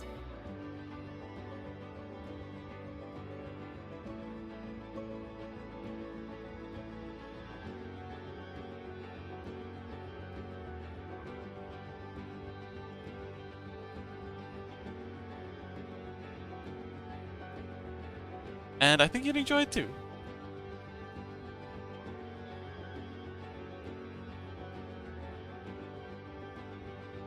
Alright, so I'm just gonna be placing grass around the place.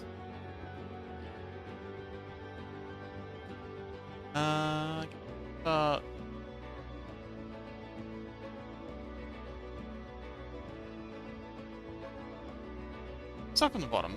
Let's just flip this vertically. Shouldn't lose any quality just from flipping, because it's just inverting. Cav says, I mean, looking at the Dire Hunter, it also does similar stuff. Oh, okay. Well, if that's what you're into. Actually, that's a good point. Could even add some more Dire Hunter abilities. Different kinds of arrows. But yeah, I'm not against adding extra things, abilities, powers. As long as it's interesting. I love archers. Ah, okay. Well, yeah. If you wanna play the archer like a like the occult person, sure. Well, as long as you're having fun, buddy. That's the important thing. Always.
There's brackets. I love archers.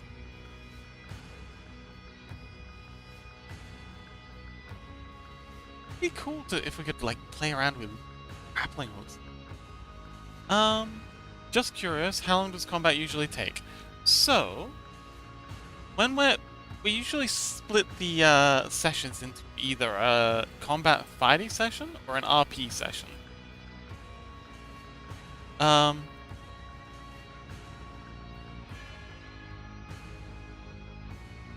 it depends on the fight. A lot of the time, so it might be. And also depends on how the players are playing. Like sometimes, like, my goodness, some of the fights are over in like a couple of turns. It doesn't matter how I plan it out. And then other times it goes for like hours. Completely. And this is completely divorced of any of my plans. Like I might assume that okay, this fight will take them a couple of minutes. And we can get on to do other shenanigans. No, they'll be there all day. So... Yeah. Yeah, it's really hard to say. Like, there's no guarantees. Because there's things like crits that can happen. Some player might come up with, like, a genius for the play that just completely kills the enemy in, like, 2 turns. Or everyone just roll really bad and just have nothing but dumb ideas that don't work, and it takes forever. So it's hard to plan for. Usually, 5 to 10 turns, I think it'll take most of the time. But again, impossible to plan for.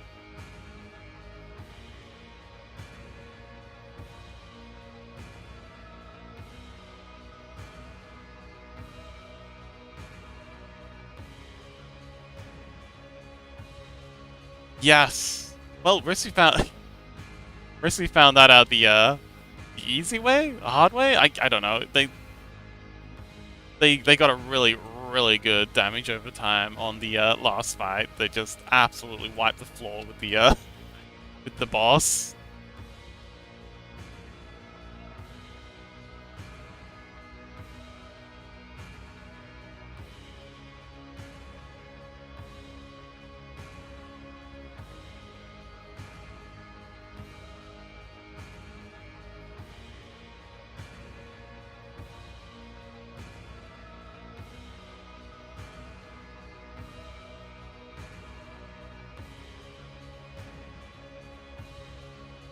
But generally speaking, you don't want to be min-maxing, because whatever your plans are,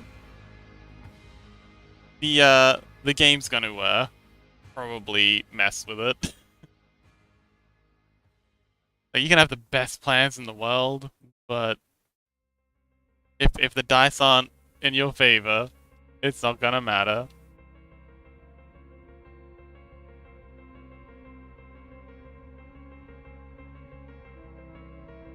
So yeah, just do whatever's fun.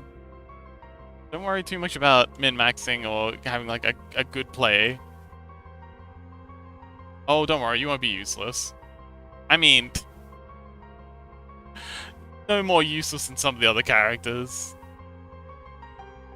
Like we've had sessions where we had this one session where Hans and Newar, they just spent the entire time guarding the quote-unquote guarding the rear. Because Mew was for some reason completely paranoid about the idea that, oh no, they gotta come and chase us from behind. Who's gonna chase you? You just got here. No, I smell them. I smelt blood. That must mean we're gonna get ambushed from behind, so I better stay back here and and no, there was nothing. I was half tempted to make something up, but I also didn't want to what is ridiculous behavior. But yeah, you don't have to worry about being useless. It's okay. Nobody minds. Sometimes things work, sometimes they don't.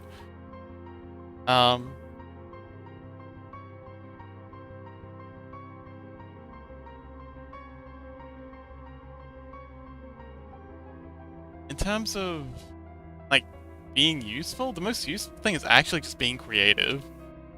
Like your IRL ability to think outside the box and come up with interesting solutions to problems.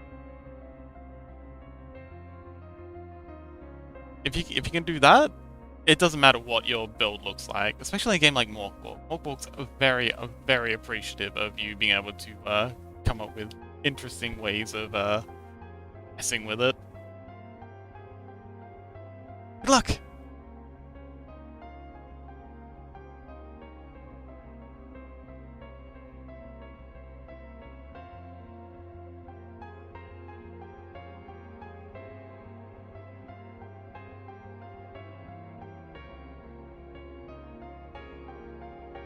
Okie, so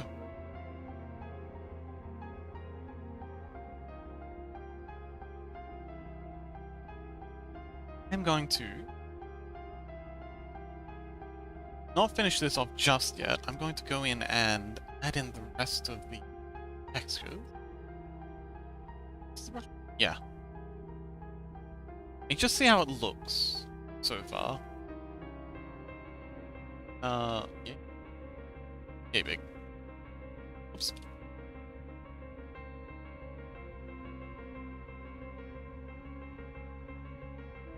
Yeah, I think I just kind of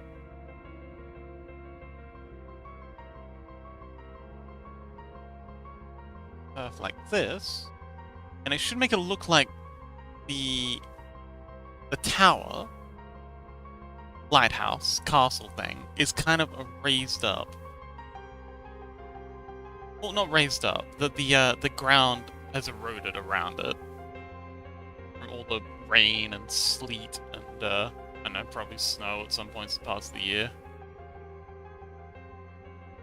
And it's left sort of, it's like it's an island in of itself. A sea of mud. That's a fun image.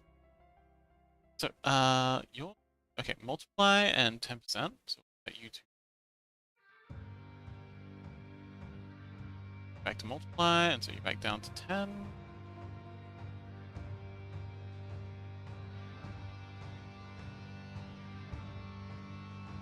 And the same thing here. Rough sort of shape.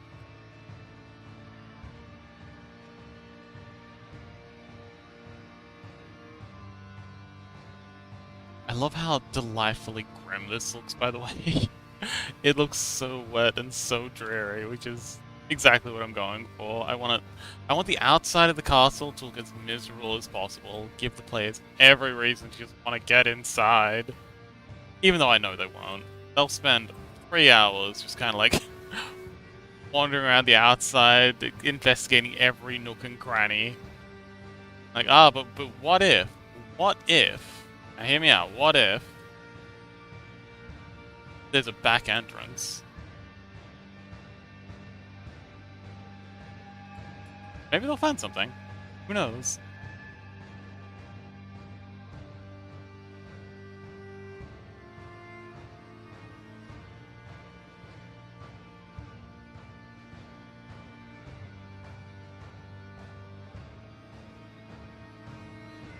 Alright, cool. So that's our turf. And I do quite like how this is kind of like seeping in. Makes it look like it's mossy. But yes, I'm gonna be adding flagstone. Like a flagstone path that kind of like wraps around here.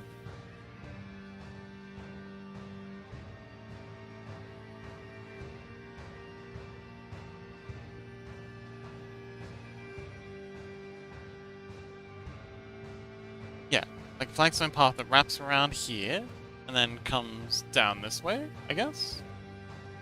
Actually, no. No.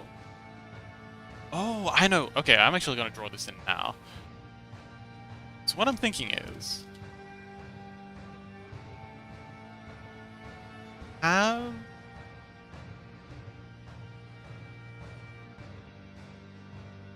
this path, have a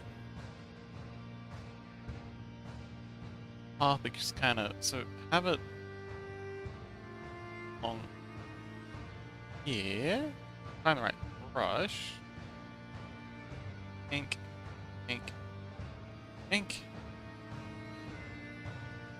Brush that kind of like comes like, sorry, have a path that comes like so, and then have it branch here. Because I think this will be, you know, now that I think about it, I was initially kind of worried that there wouldn't be enough branching options. But now that I think about it, you can actually have quite a few, like... Because it's a tower. There's one staircase that goes up, and one staircase that goes down. You can have, like, a good number of options in between that. We can have, like, you know... hidden passages, I don't know, stuff.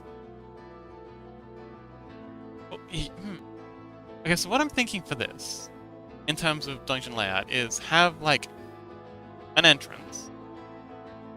And then it splits, and have, like, 1 or 2 options, but then have them come back together in order for them to stairway up. Oh, welcome back.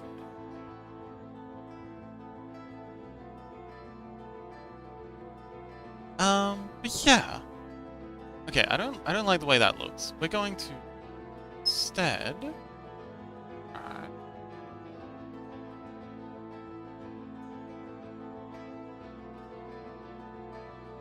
So part here.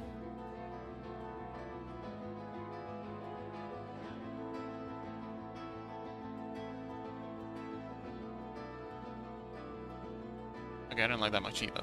But kind of like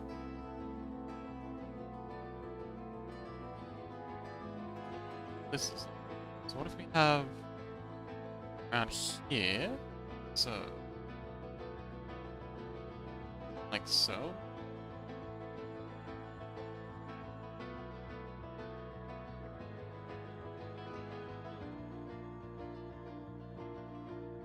And then have grass sort of going around here. Here. Around here. And then have like a bunch of these here. Just to like act as a barrier to keep the players from going back this way. Because they are going to be coming from the forest. And they just say whatever this is, it just continues on that way and that way.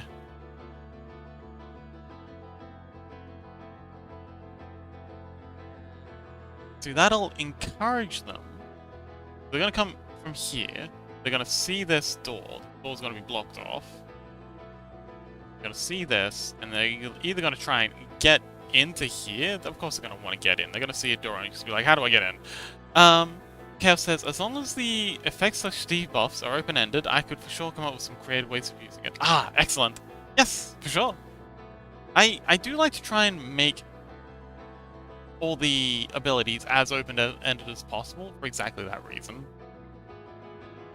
But yeah, so they'll try and get in here. I'll have some, you know, maybe they could sneak in here, or I also still want to have that sort of sewage pipe here.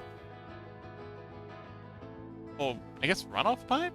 Yeah, whatever pipe there.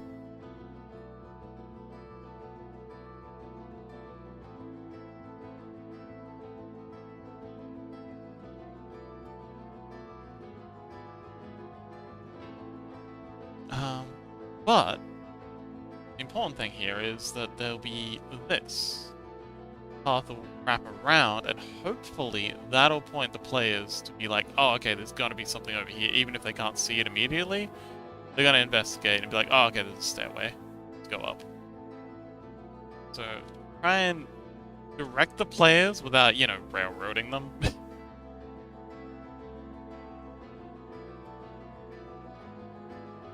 But in terms of how it's actually going to look, I'm thinking just kind of doing like what we did here, but just having big spaces between them. And having them be much more rough cut.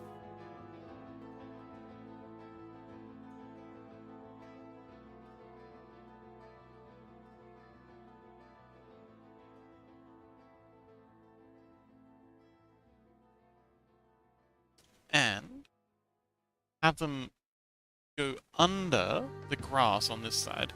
Rhubarb says we could have blood trail leading. Ooh, that's an excellent idea. I experimented a bit over here, and I do like how the blood can seep into these little gutter things. Yeah, that's a good idea.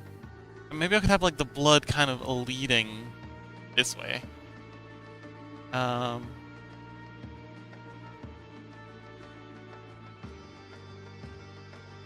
For sure, I could have blood, like, coming up this staircase and around the corner. The thing is, okay.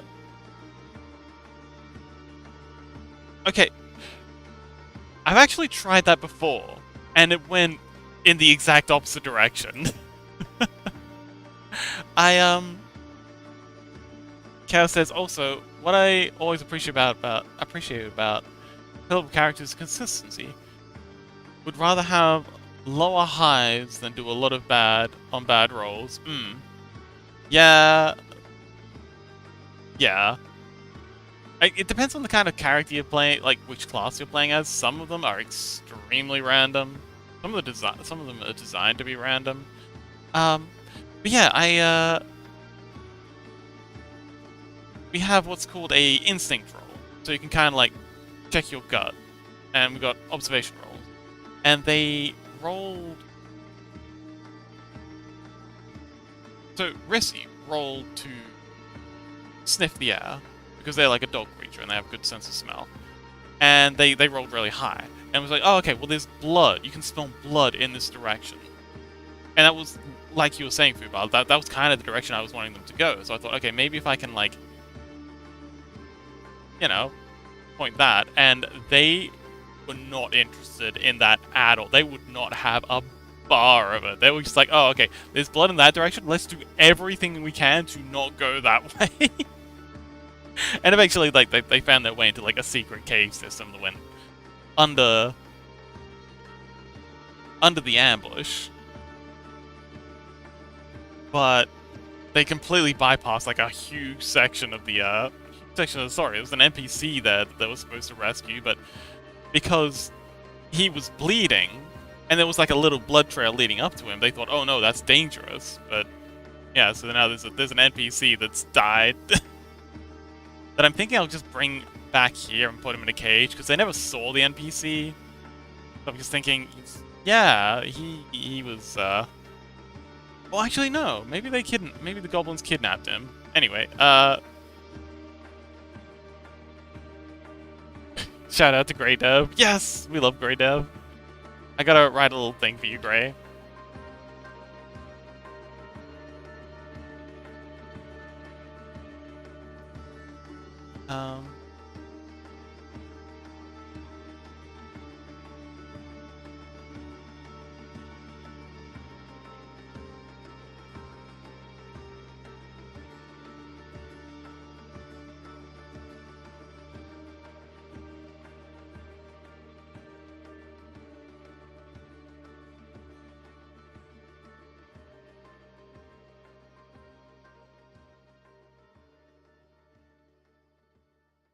Okay, so I'm gonna do this last flagstone, and then I'm gonna start adding in the extra layers just to see how it looks.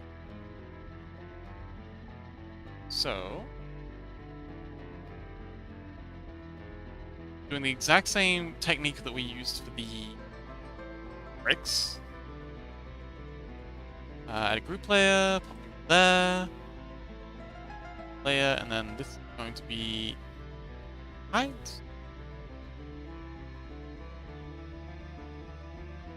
So, opacity.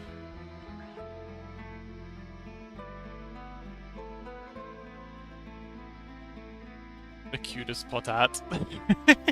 They do look like potatoes. Actually, okay, so this is something I'm actually kind of proud of. I've come up with like a whole ecology, I guess. There's a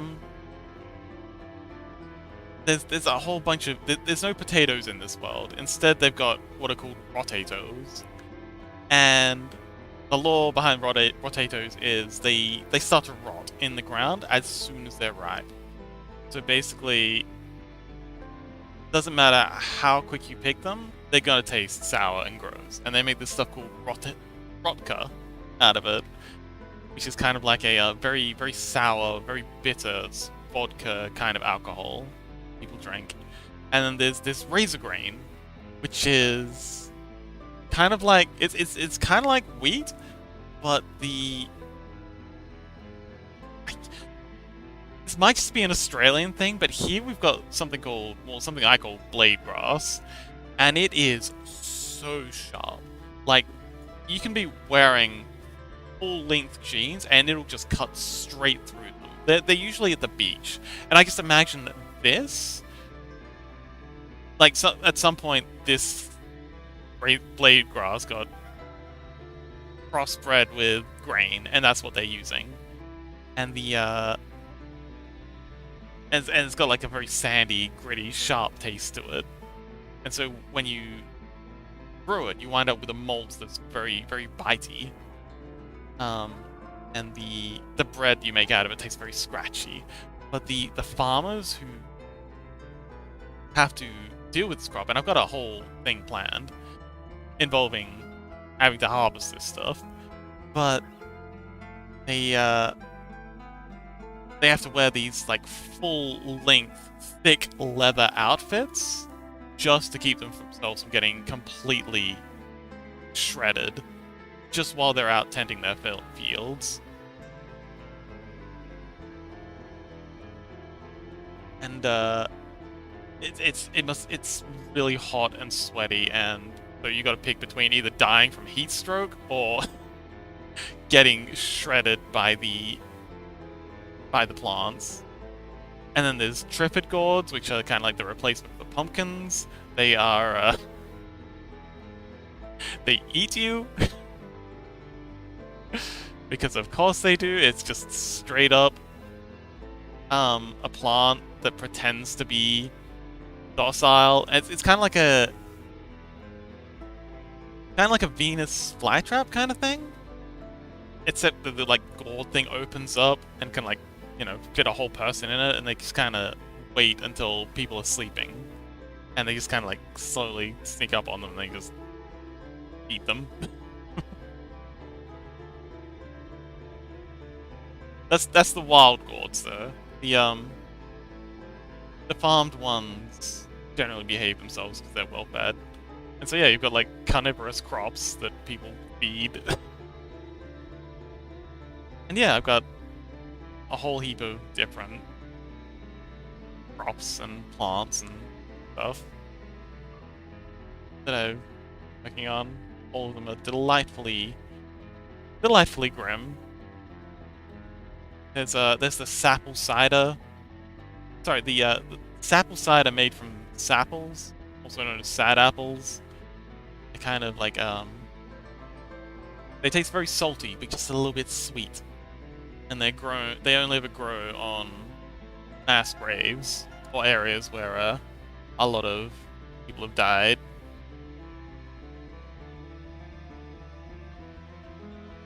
Kuva says about real plants. Fun fact about real plants. Have you ever heard of the Gimpy bush?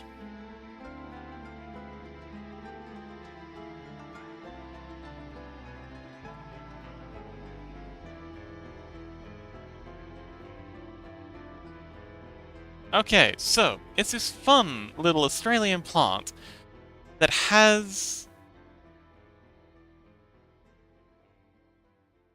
It is definitely not that tree.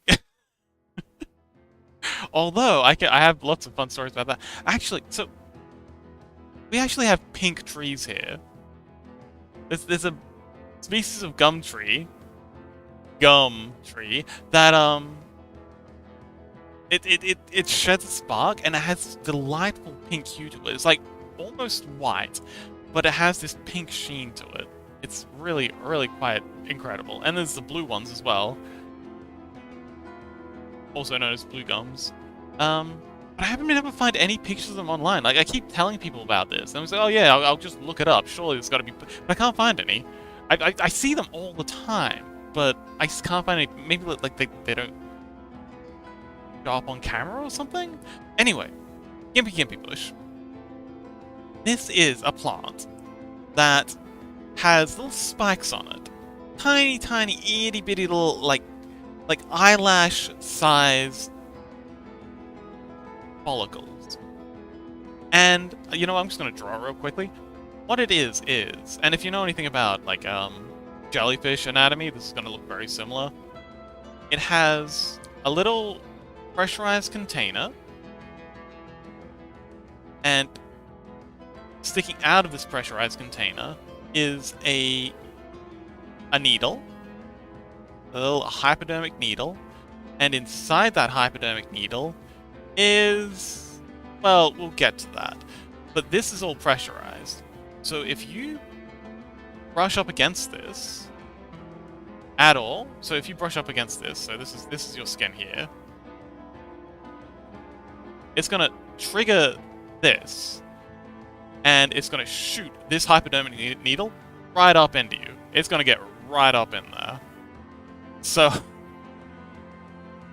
and that sucks.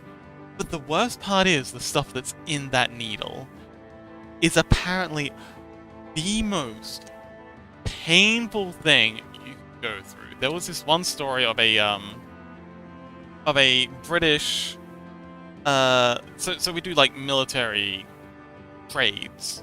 Like we have some British soldiers come over here and train Australia, and we send some Australian soldiers over there to train in the UK, just to get like people acclimatized.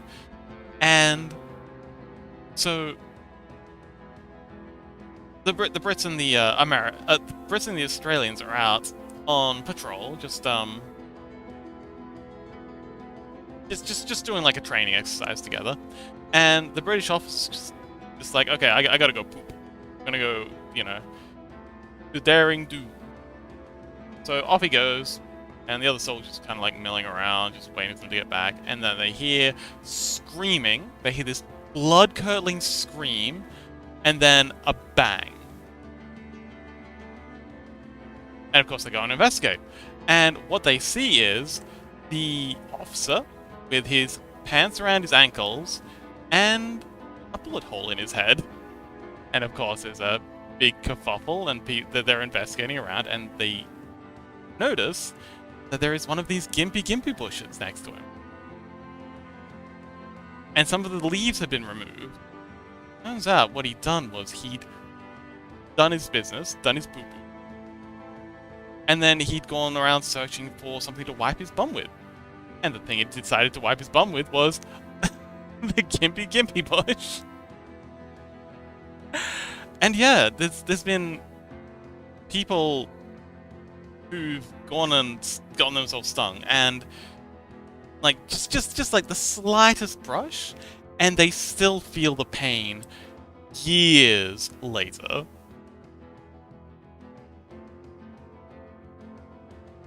I mean, possibly.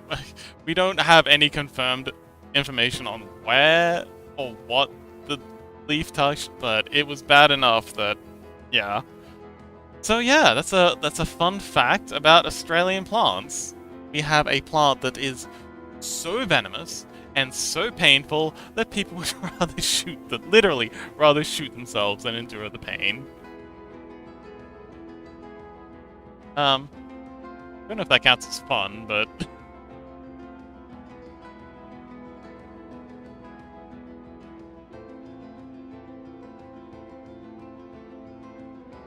maybe that's why I enjoy Morkborg so much. I just feel at home here. Bubas says, I started to believe it wasn't only prisoners sent to Australia. It actually wasn't. Most of Australia was settled by people looking for gold. The initial convicts. So Australia's a big country. It's about the size of the continental United States. It looks something like this. That's Australia here, and Tasmania here. So the convicts settled about here, and they made this tiny little thing here. And then, other settlers came, they started exploring, and then they found gold about here. And then everyone, like hundreds, thousands, tens of thousands of people came and settled here. And then, that's where the majority of the people came from.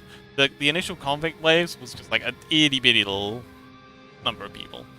But then, yeah, and then people started settling here, and yeah. And this is basically where 99% of 95% of people live, and then maybe like another 4% of people live about here, and then there's like a 0.5% of people live in Darwin. All of this is basically uninhabited.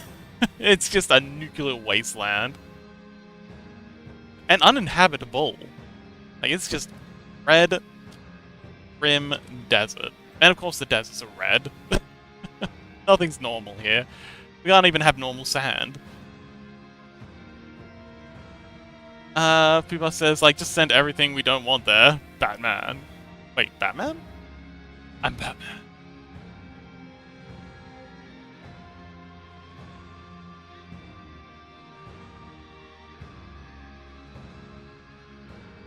But yeah.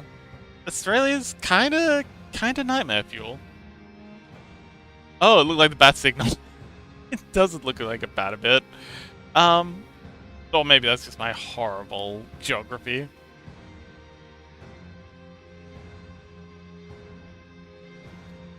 But yeah, we had a lot of Irish folks come over, a large wave of Chinese immigrants. There's a fairly large Chinese population here. A lot of Italians. A lot of Italians. We have some of the best coffee in the world thanks to them. Oh, we also have lots and lots of Euros, because a lot of the Greeks came over. Lots and lots of great Euro stores. Chaos says, if you want, we'll try and come up with arrows and spells too for a bit more versatile character. Sure. As long as they're balanced. If you want to look into like the D&D Ranger class and you just want to steal a couple of their arrows, I'd be down for that. Just go to Dungeons & Dragons or the Baldur's Gate wiki, and just see what kind of arrows they use. Might give you some good ideas for things you can steal. Okie dokie, so that's that. Now, add in some backlighting or back. I just a texture brush. And this one.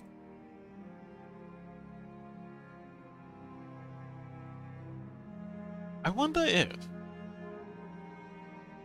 this will work. I should probably save this. I haven't saved this in a while.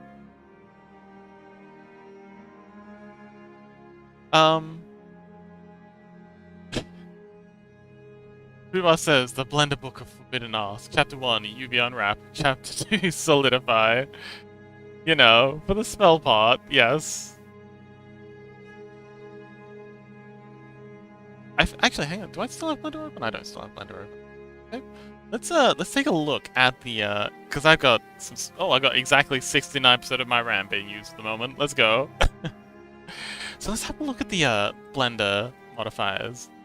So under Edit, we've got Data Transfer. That sounds fun. Mesh Cache, Normal Edit, UV Unwrap.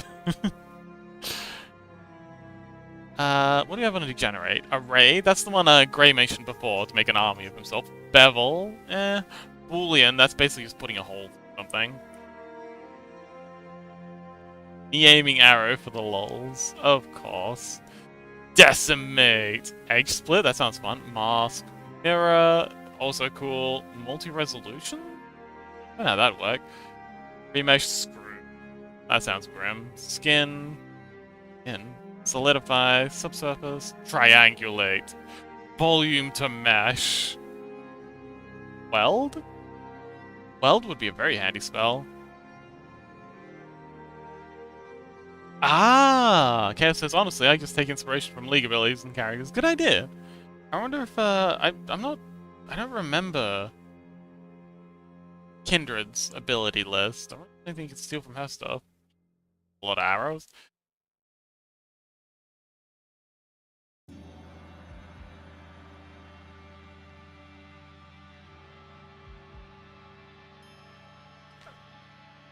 Who says, I mean, you can take some names without being obvious.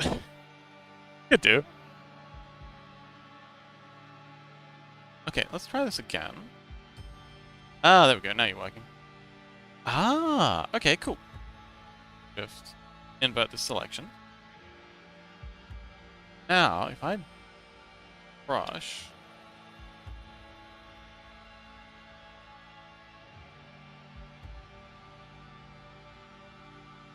Okay, cool, this works. Let's go!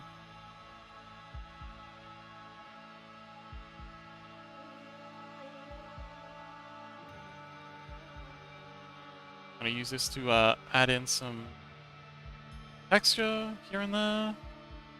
So...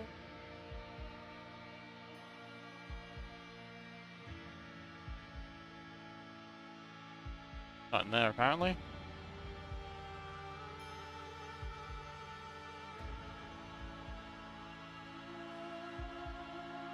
Missed this one. That's okay, we just manually select this one. Any other spots? I think we're good.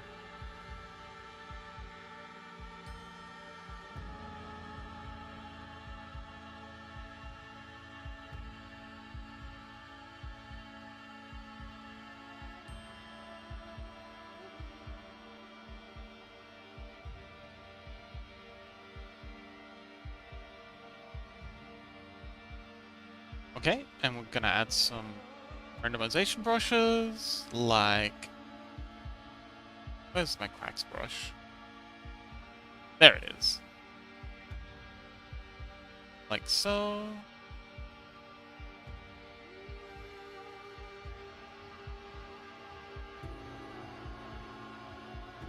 And add the dirt brush, like so.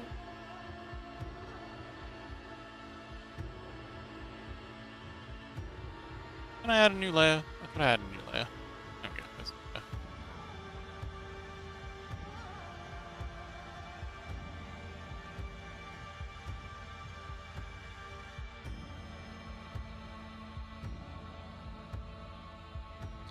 And there we go. Let's tone down this highlight a bit. There we go. That's our flag zones. Oh wow. Kev says Kindred Q small dash shooting arrows at the same time. Oh, that'd be a cool ability. Very handy if you could have like a move and attack, like a light arrow. W signs wolf, an area where he can attack. Ah yes, I remember that one. E place a mark on the enemy. Oh, I think they already have a marking shot. That after 3 hits gets detonated for damage. R makes an area around her where nobody can die for a couple of minutes. Oh, a couple of seconds, including enemies.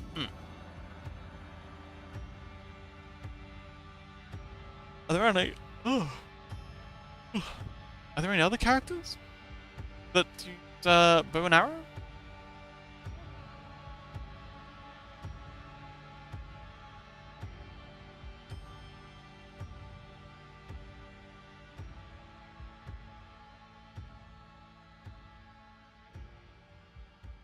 I just had an idea. What if... Okay, so the goblins are allergic to gold. Like, they hate the stuff. Like, okay, so they're allergic to iron, but they really, really hate gold. With a passion. What if...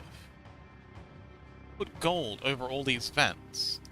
Because these vents go, like, up. So each vent's sort of stacked on top of the other. So if something starts dripping through, it's just going to fall through the next one.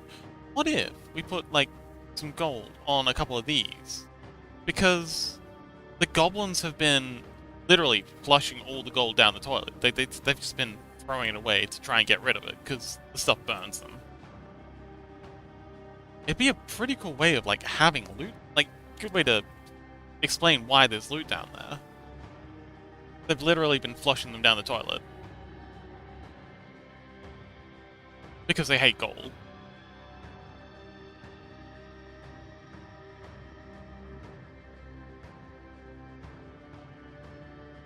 I mean, they hate anything nice or pretty.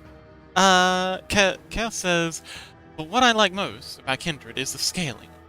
You can mark enemies, and when you kill them, gain permanent buff. Ah, okay. Fubar says, just an idea. Place the gold in the sewer passage, which is an optional route to the tower. So, could do, but I kind of want this to be like an end point, like a potential either like an early thing that they can get into, or an end point so they can get the key from the top of the tower, or yeah, from the body of the lighthouse keeper.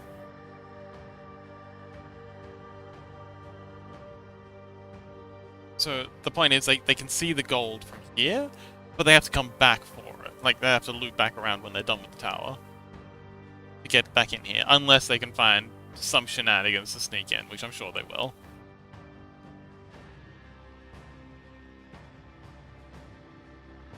Gold covered in excrement sounds fine. I mean, yeah, that's exactly what it is.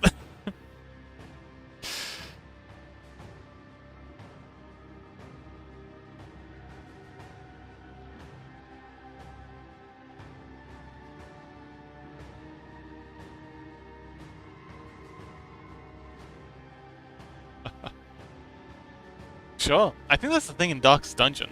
Darkest Dungeon, check for that at some point.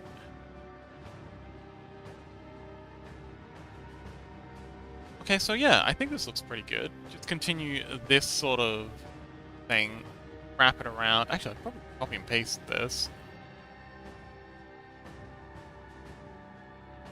Well, I'll do it a little bit further along, but then just copy and paste it along until we've got like a path that comes around here. And then I think we'll make like a dirt path that goes from here into the forest. I don't think we'd bother paving the whole way back. It'd just be like a tracked road. Chaos says, I mean, what I thought of could be an arrow that roots enemies. They are not able to move, but can attack. Depending on how movement works, lol. I don't know. The aiming arrow. You're really desperate for that arrow to the knee, aren't you, Fubar? I think the hunter already has a disabling attack. Arrow. You got him. I'm proud of you. Well done. Let's see. Dire Hunter. Dire Hunter. Oh, there it is. The Dire Hunter. Riftbolt. Ashen Thorn. Bloodletter. That's not it. Oh, okay, no, there isn't one. Okay, yeah, sure.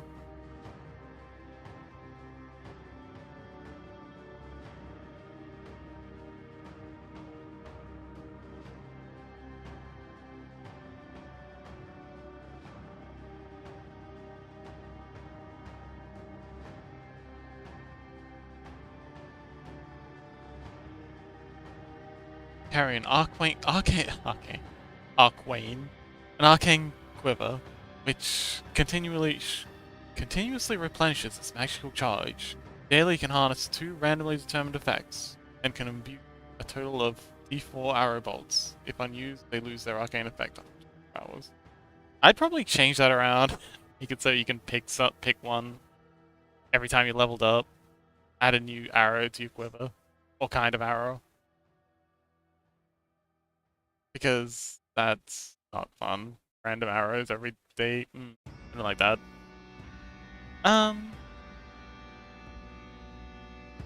Unless you like that idea. Chaos says, like on low roll, enemy can't move. Mid roll moves a little. High roll moves normally. / frees itself in the room.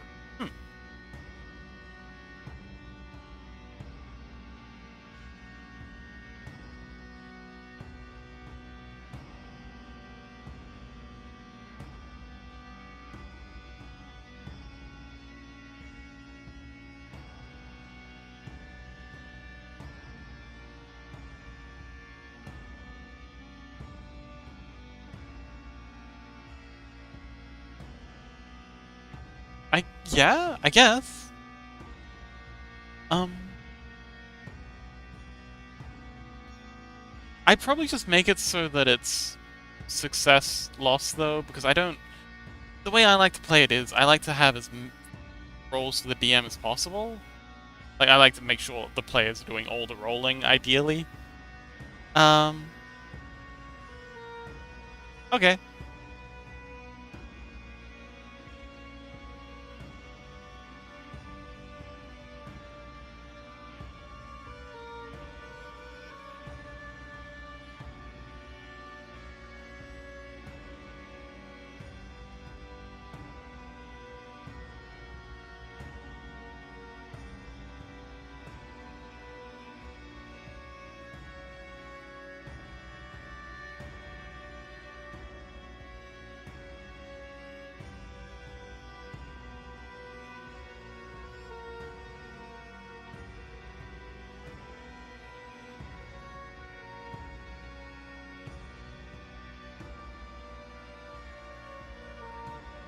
Favorite?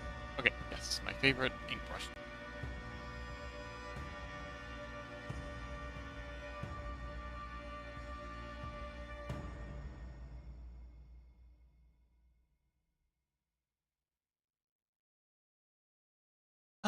Okay, so I think this looks pretty good. Oh, let's try with the mud. A mud layer. How did I do this? Oh.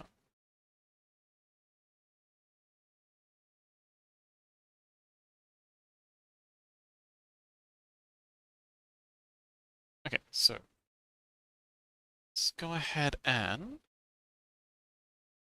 check our here. What says BRB, Enemin, MG Rand range. Ah, okay. Good luck.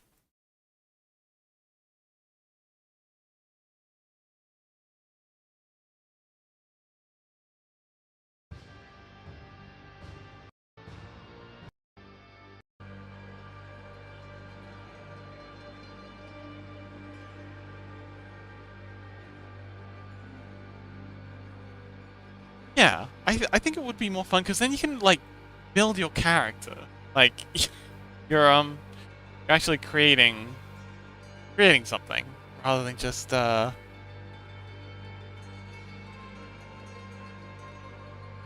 redoing it every day. What's this? Be a better brush for the mud.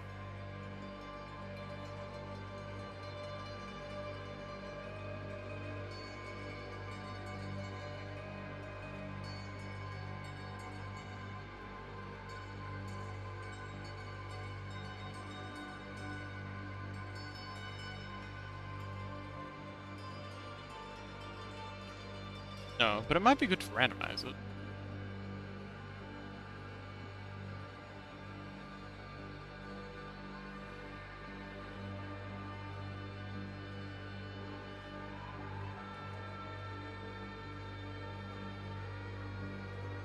Let's see. So add a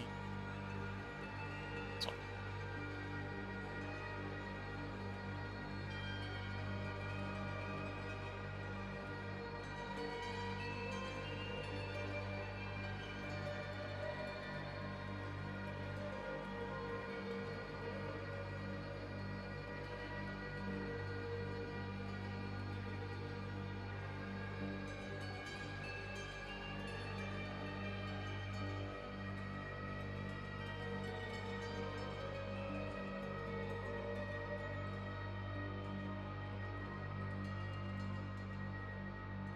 okay, so it's just so long here.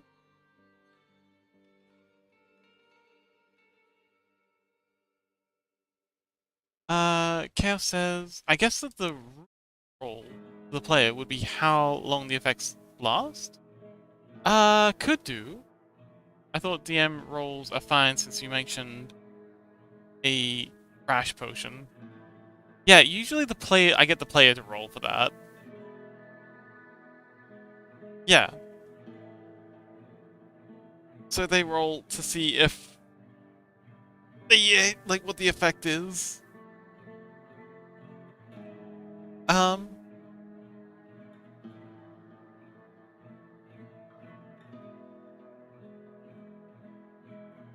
I like to avoid DOTs or effects over time because oh boy, it gets really hard to track everything really quickly. Like 1 or 2 is okay, but uh more than one DOT going on at one time, oh boy, it's very complicated.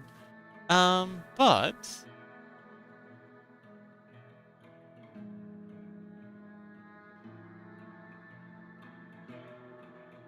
it'd probably be better just to have like an easy on-off, does it work or doesn't it sort of effect. You know, just kind of like a,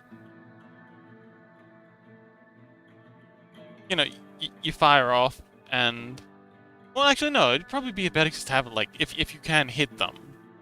Like you've already got the hit chance roll, no need to add another roll to it. Like just like if you hit them with the arrow, it does the damage, but it also roots them. No need to add extra rolls. You've already rolled to hit. You don't need to roll again. Still good.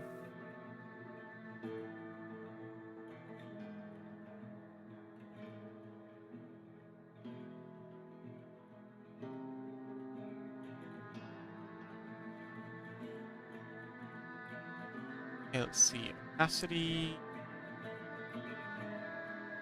10%.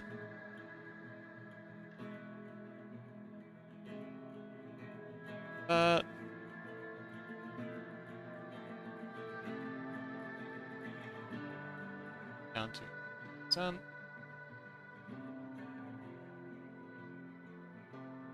And bring back our cobblestone.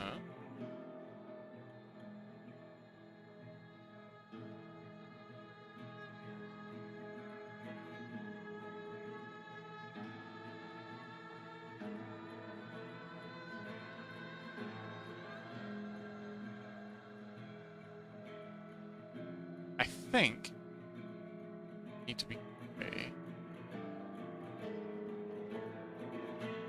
I mean, this layer needs to be gray and not just black. Let's try. Layer, probably there, adding a filter layer. Up.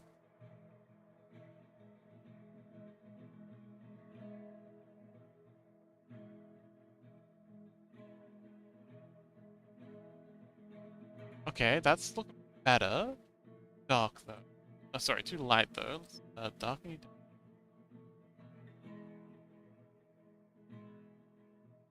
Oh, somewhere in between. Okay, that'll do. Okay, those look like rocks. Those look like very rocks. Kev says, I mean, if you look at the dire hunt arrows, most of them are DOT bows, so we'd have to change them a bit. I mean, yeah, we can just leave the existing ones as they are. Just D6 rounds. Oh yeah, they do all have D6s. Also have D6 10 minutes, yeah.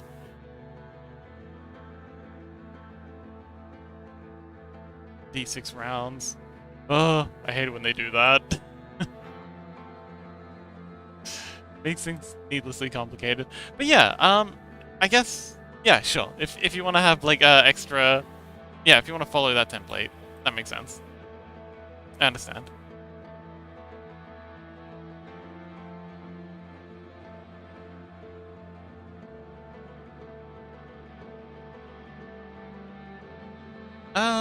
Sure.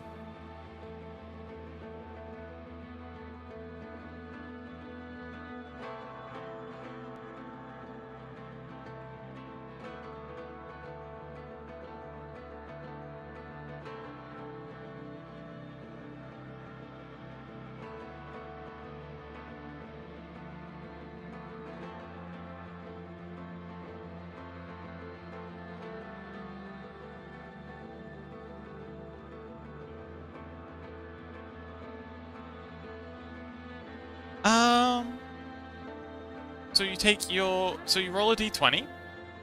So the enemy has, okay, so the way rolls in general work. Yeah. And this is about, yeah. So the way rolls work in general is every enemy, so say you've got a goblin.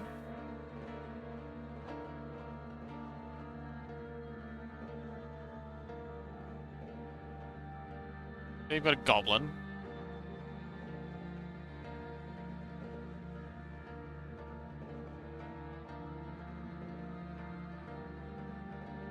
And he's gonna have a difficulty rating, a DR rating of, he'd probably be about, I don't know, a 12? Fairly easy. And so 10 is basically not a problem. Well, 8 would be a rat. 10 is just not a problem. 12 is kind of like an inconvenience.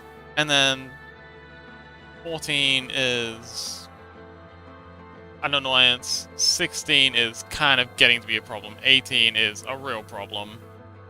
And then 20 is just a serious issue. But, so the difficulty rating, so you've got the difficulty rating of 12 for the goblin.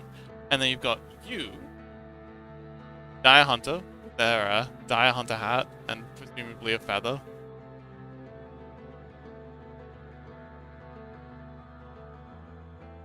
And you have your bow.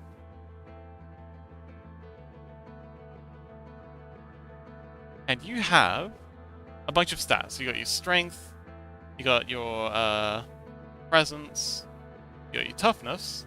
But for this, most importantly, you've got your agility. Oh yeah, no. Presence is the one I'm looking for. Presence is your ability to hit. So your presence, say you've got a presence of 4. So what you're gonna do is you're gonna roll a d20. I think a d20 is something like this.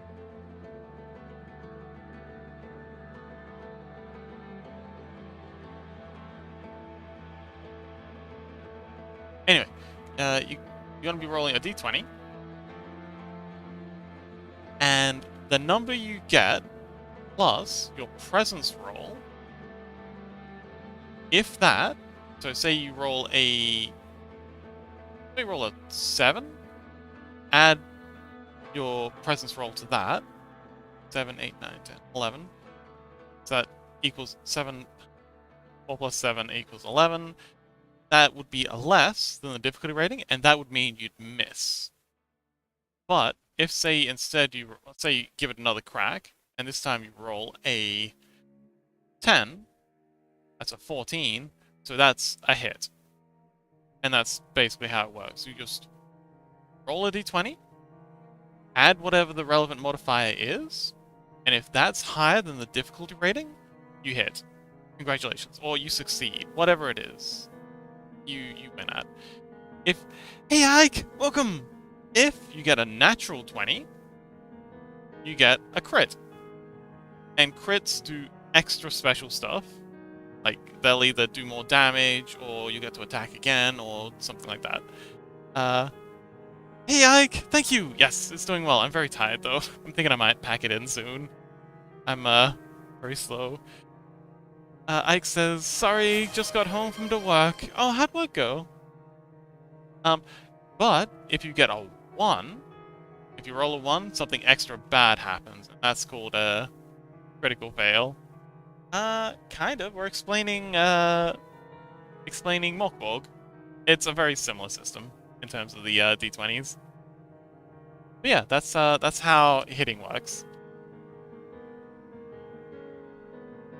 Oh, okay, Chaos says, don't worry, I gotta take a bath soon. Okay, well, let me know when you're ready to head off, and I'll probably, end the stream, because I think I need to chill out a bit, too. Need some time to relax. Maybe do a little bit of meditation. Get an early night for sure.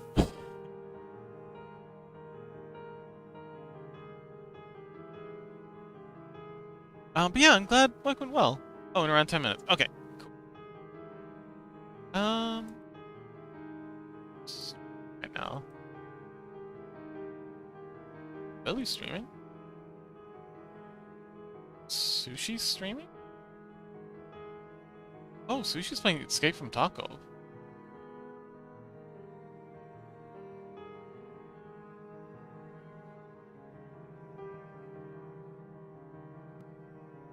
Okay, cool. Well, we'll find Sushi Fu. You know. Wait. You know Sushi, right? Sushi Fu. Sushi Fu.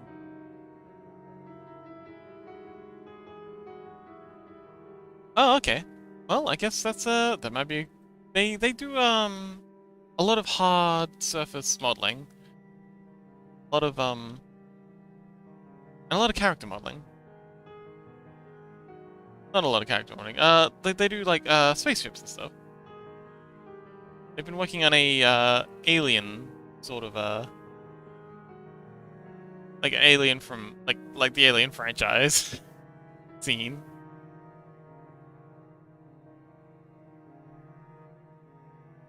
Chaos says, I'll try to change the arrows a bit so they are not so hit dependent.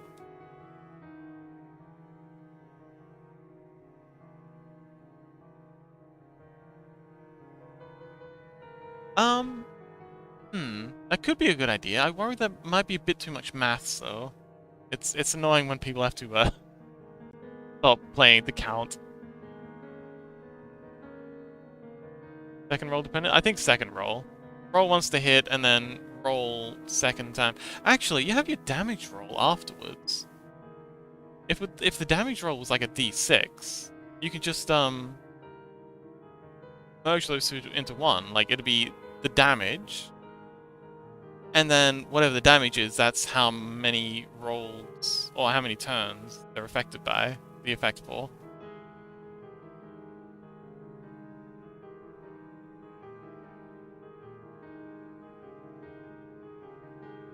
Maybe? I don't know. Lots of options.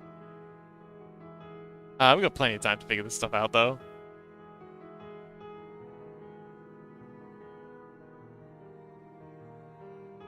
Okay, that's much better with a little bit of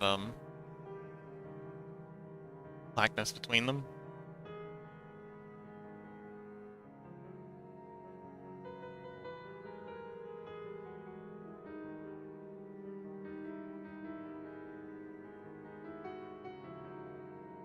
Okay.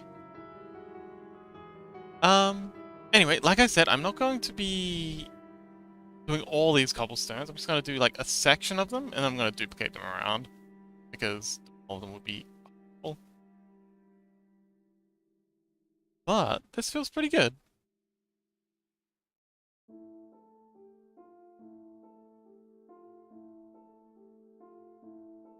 So let's name these layers. Let's call this backing. Chaos says, since I don't think every arrow would be for damage, what if instead of damage, it's just a second roll? Oh yeah, that would make more sense. Especially if it's a particularly high-powered effect, make it not do any damage and just make it But I'm pretty sure all the arrows do damage.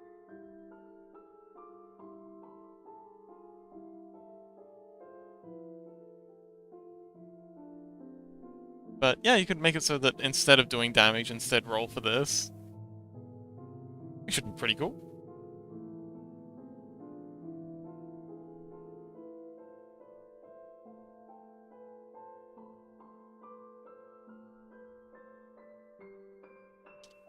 Liner, this one, shading, and what's the... Oh, this is the cracks. And then this would be the highlights. Lights. Chaos says, if it's for the effect, it just deals something like 1 damage and it can't be changed. Yeah, sure. Sounds good.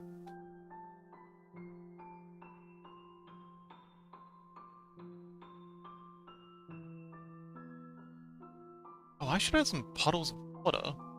I wonder if... I've never actually tried this. Let's give it a go. It'd have to be up here somewhere. Make sure we name this. Puddle. Light. Like...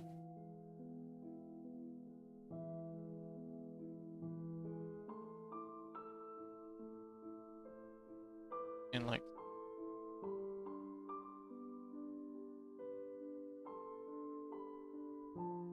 Kinda... add in... whatever we think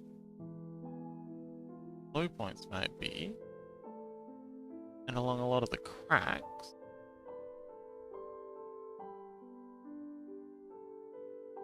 Here.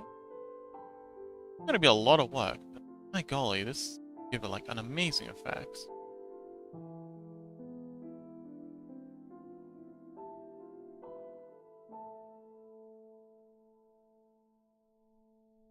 And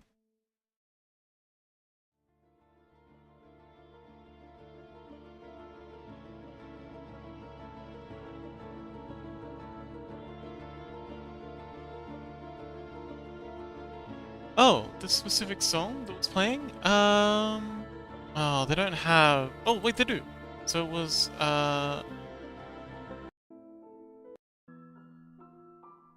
around 2040. Wait, 2040? Yeah, 2040. It's something in Spanish. You could probably pronounce this. 20. Yeah. It's, there it is. Gelda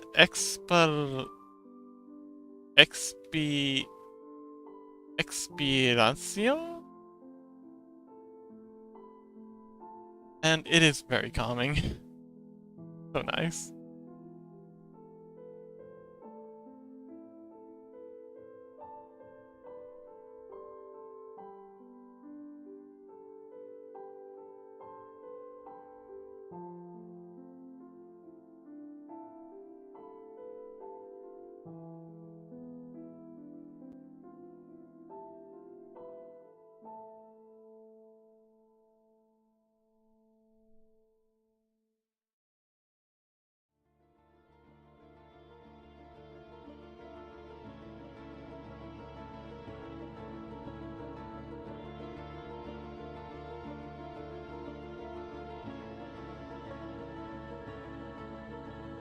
Oh, I should have some wall sconces to these pillars. Like should have like candles mounted to the sides of these.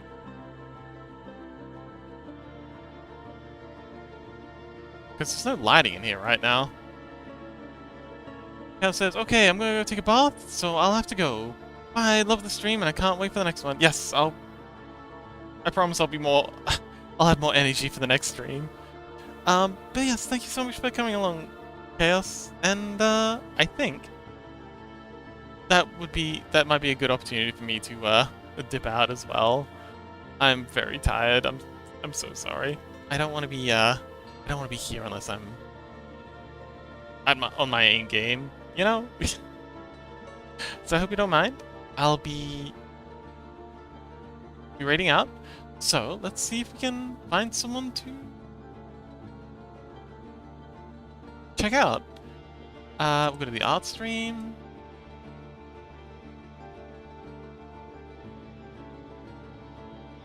Art category, and I don't need the mini-me. Let's see. Oh, there's Burley at the top. The Burley's an option, if anyone's interested. What else do we have? Got this, looks pretty cool. Day 5. Oh, yeah, this is the, I forget who, was it you, Uba, that recommended this person doing 5 days of drawing? Oh my, they've been drawing this for 5 days. 5 days straight, that's, I think they're fine. Sky and Morth Marcy sounds like they're doing fine without us. Thanks for the suggestion, though.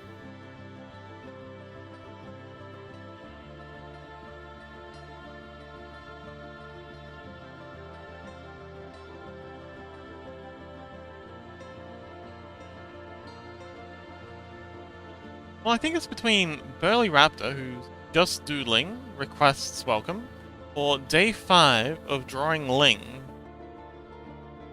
Fuyutsuki. Oh, this looks cool. Oh, they've got like an Amori style thing. Alien work, STRM, no mic. Oh, whoa, whoa, whoa, alien. I like the sound of that. I like their, character too, their avatar. Okay, I'm gonna throw up a quick poll. It's gonna be a very quick poll, so it's gonna be blink or you miss it. So. Raid. Early.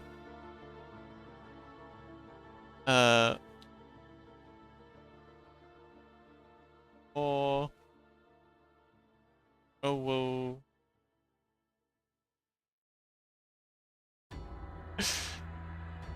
Okay.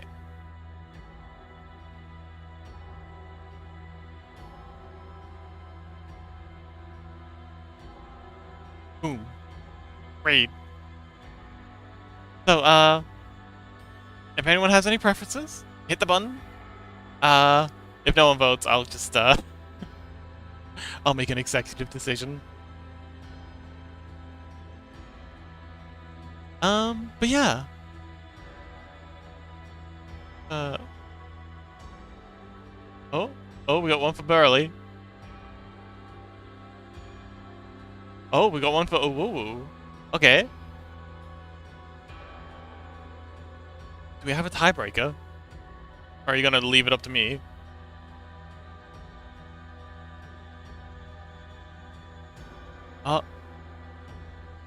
If anyone's listening and you want to direct a raid, you have the power. It's balancing on a knife's edge. 3, 2, 1. Okay. It's a draw between Burley and Owuwu. Alright, well, I think, nah, I'll keep my points.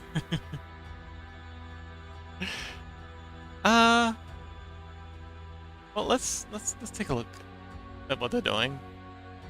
Owuwu is a silent streamer. They're drawing this rather... Oh, it's a cute little doggo. Look weird. And they've got like a cute little Amori sort of thing. Oh, and they write when they're talking. Oh, that's cute. Oh, that looks really cute. And Burley is... Oh, they're drawing like a... Is that a Pokemon? I'm pretty sure that's a Pokemon. They're doing some pretty cute sketches. Alright, well, I think Burley's a good raidie. Although, as much as I love this, oh, it's so cute. But yeah, let's go Burley. Sorry, Woo-Woo. Maybe next time.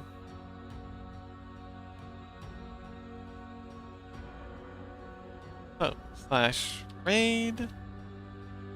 Burley Raptor. But yes, thank you so much everyone for coming along. Sorry I was low energy. I'm usually like this after the Stardew streams. But tomorrow I'll be much more hyper when I've had like a proper rest. What are we doing tomorrow? Tomorrow is... Oh, Angel! We're working on the biblically accurate VTuber. Wonderful. So yeah, we'll have that look forward to. More drawing. Same with the Angel.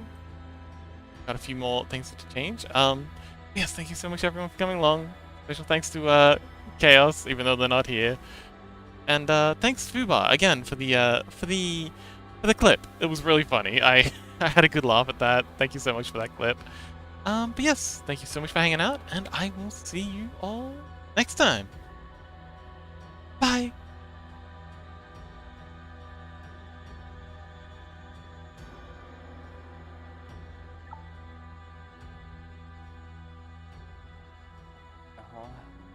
Oh my god. Hi Sleepy. We're just drawing dogs and Pokemon here. Nothing else. Thank you so much for the raid. Oh my god, I'm actually sweating right now. I'm embarrassed, okay? I'm actually so embarrassed. Thank you so much. Tell me a little bit about what you've been up to today, Sleepy, unless you have to raid and run. Oh my god. But welcome everyone. Hi, I'm Burley. We're drawing stuff today. I'm taking suggestions, by the way.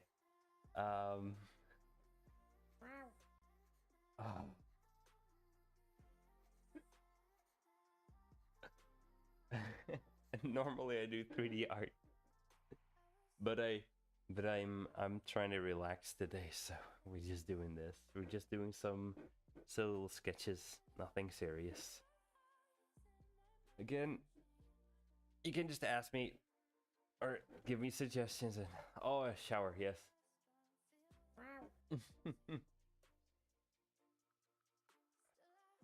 You gotta raid and be right.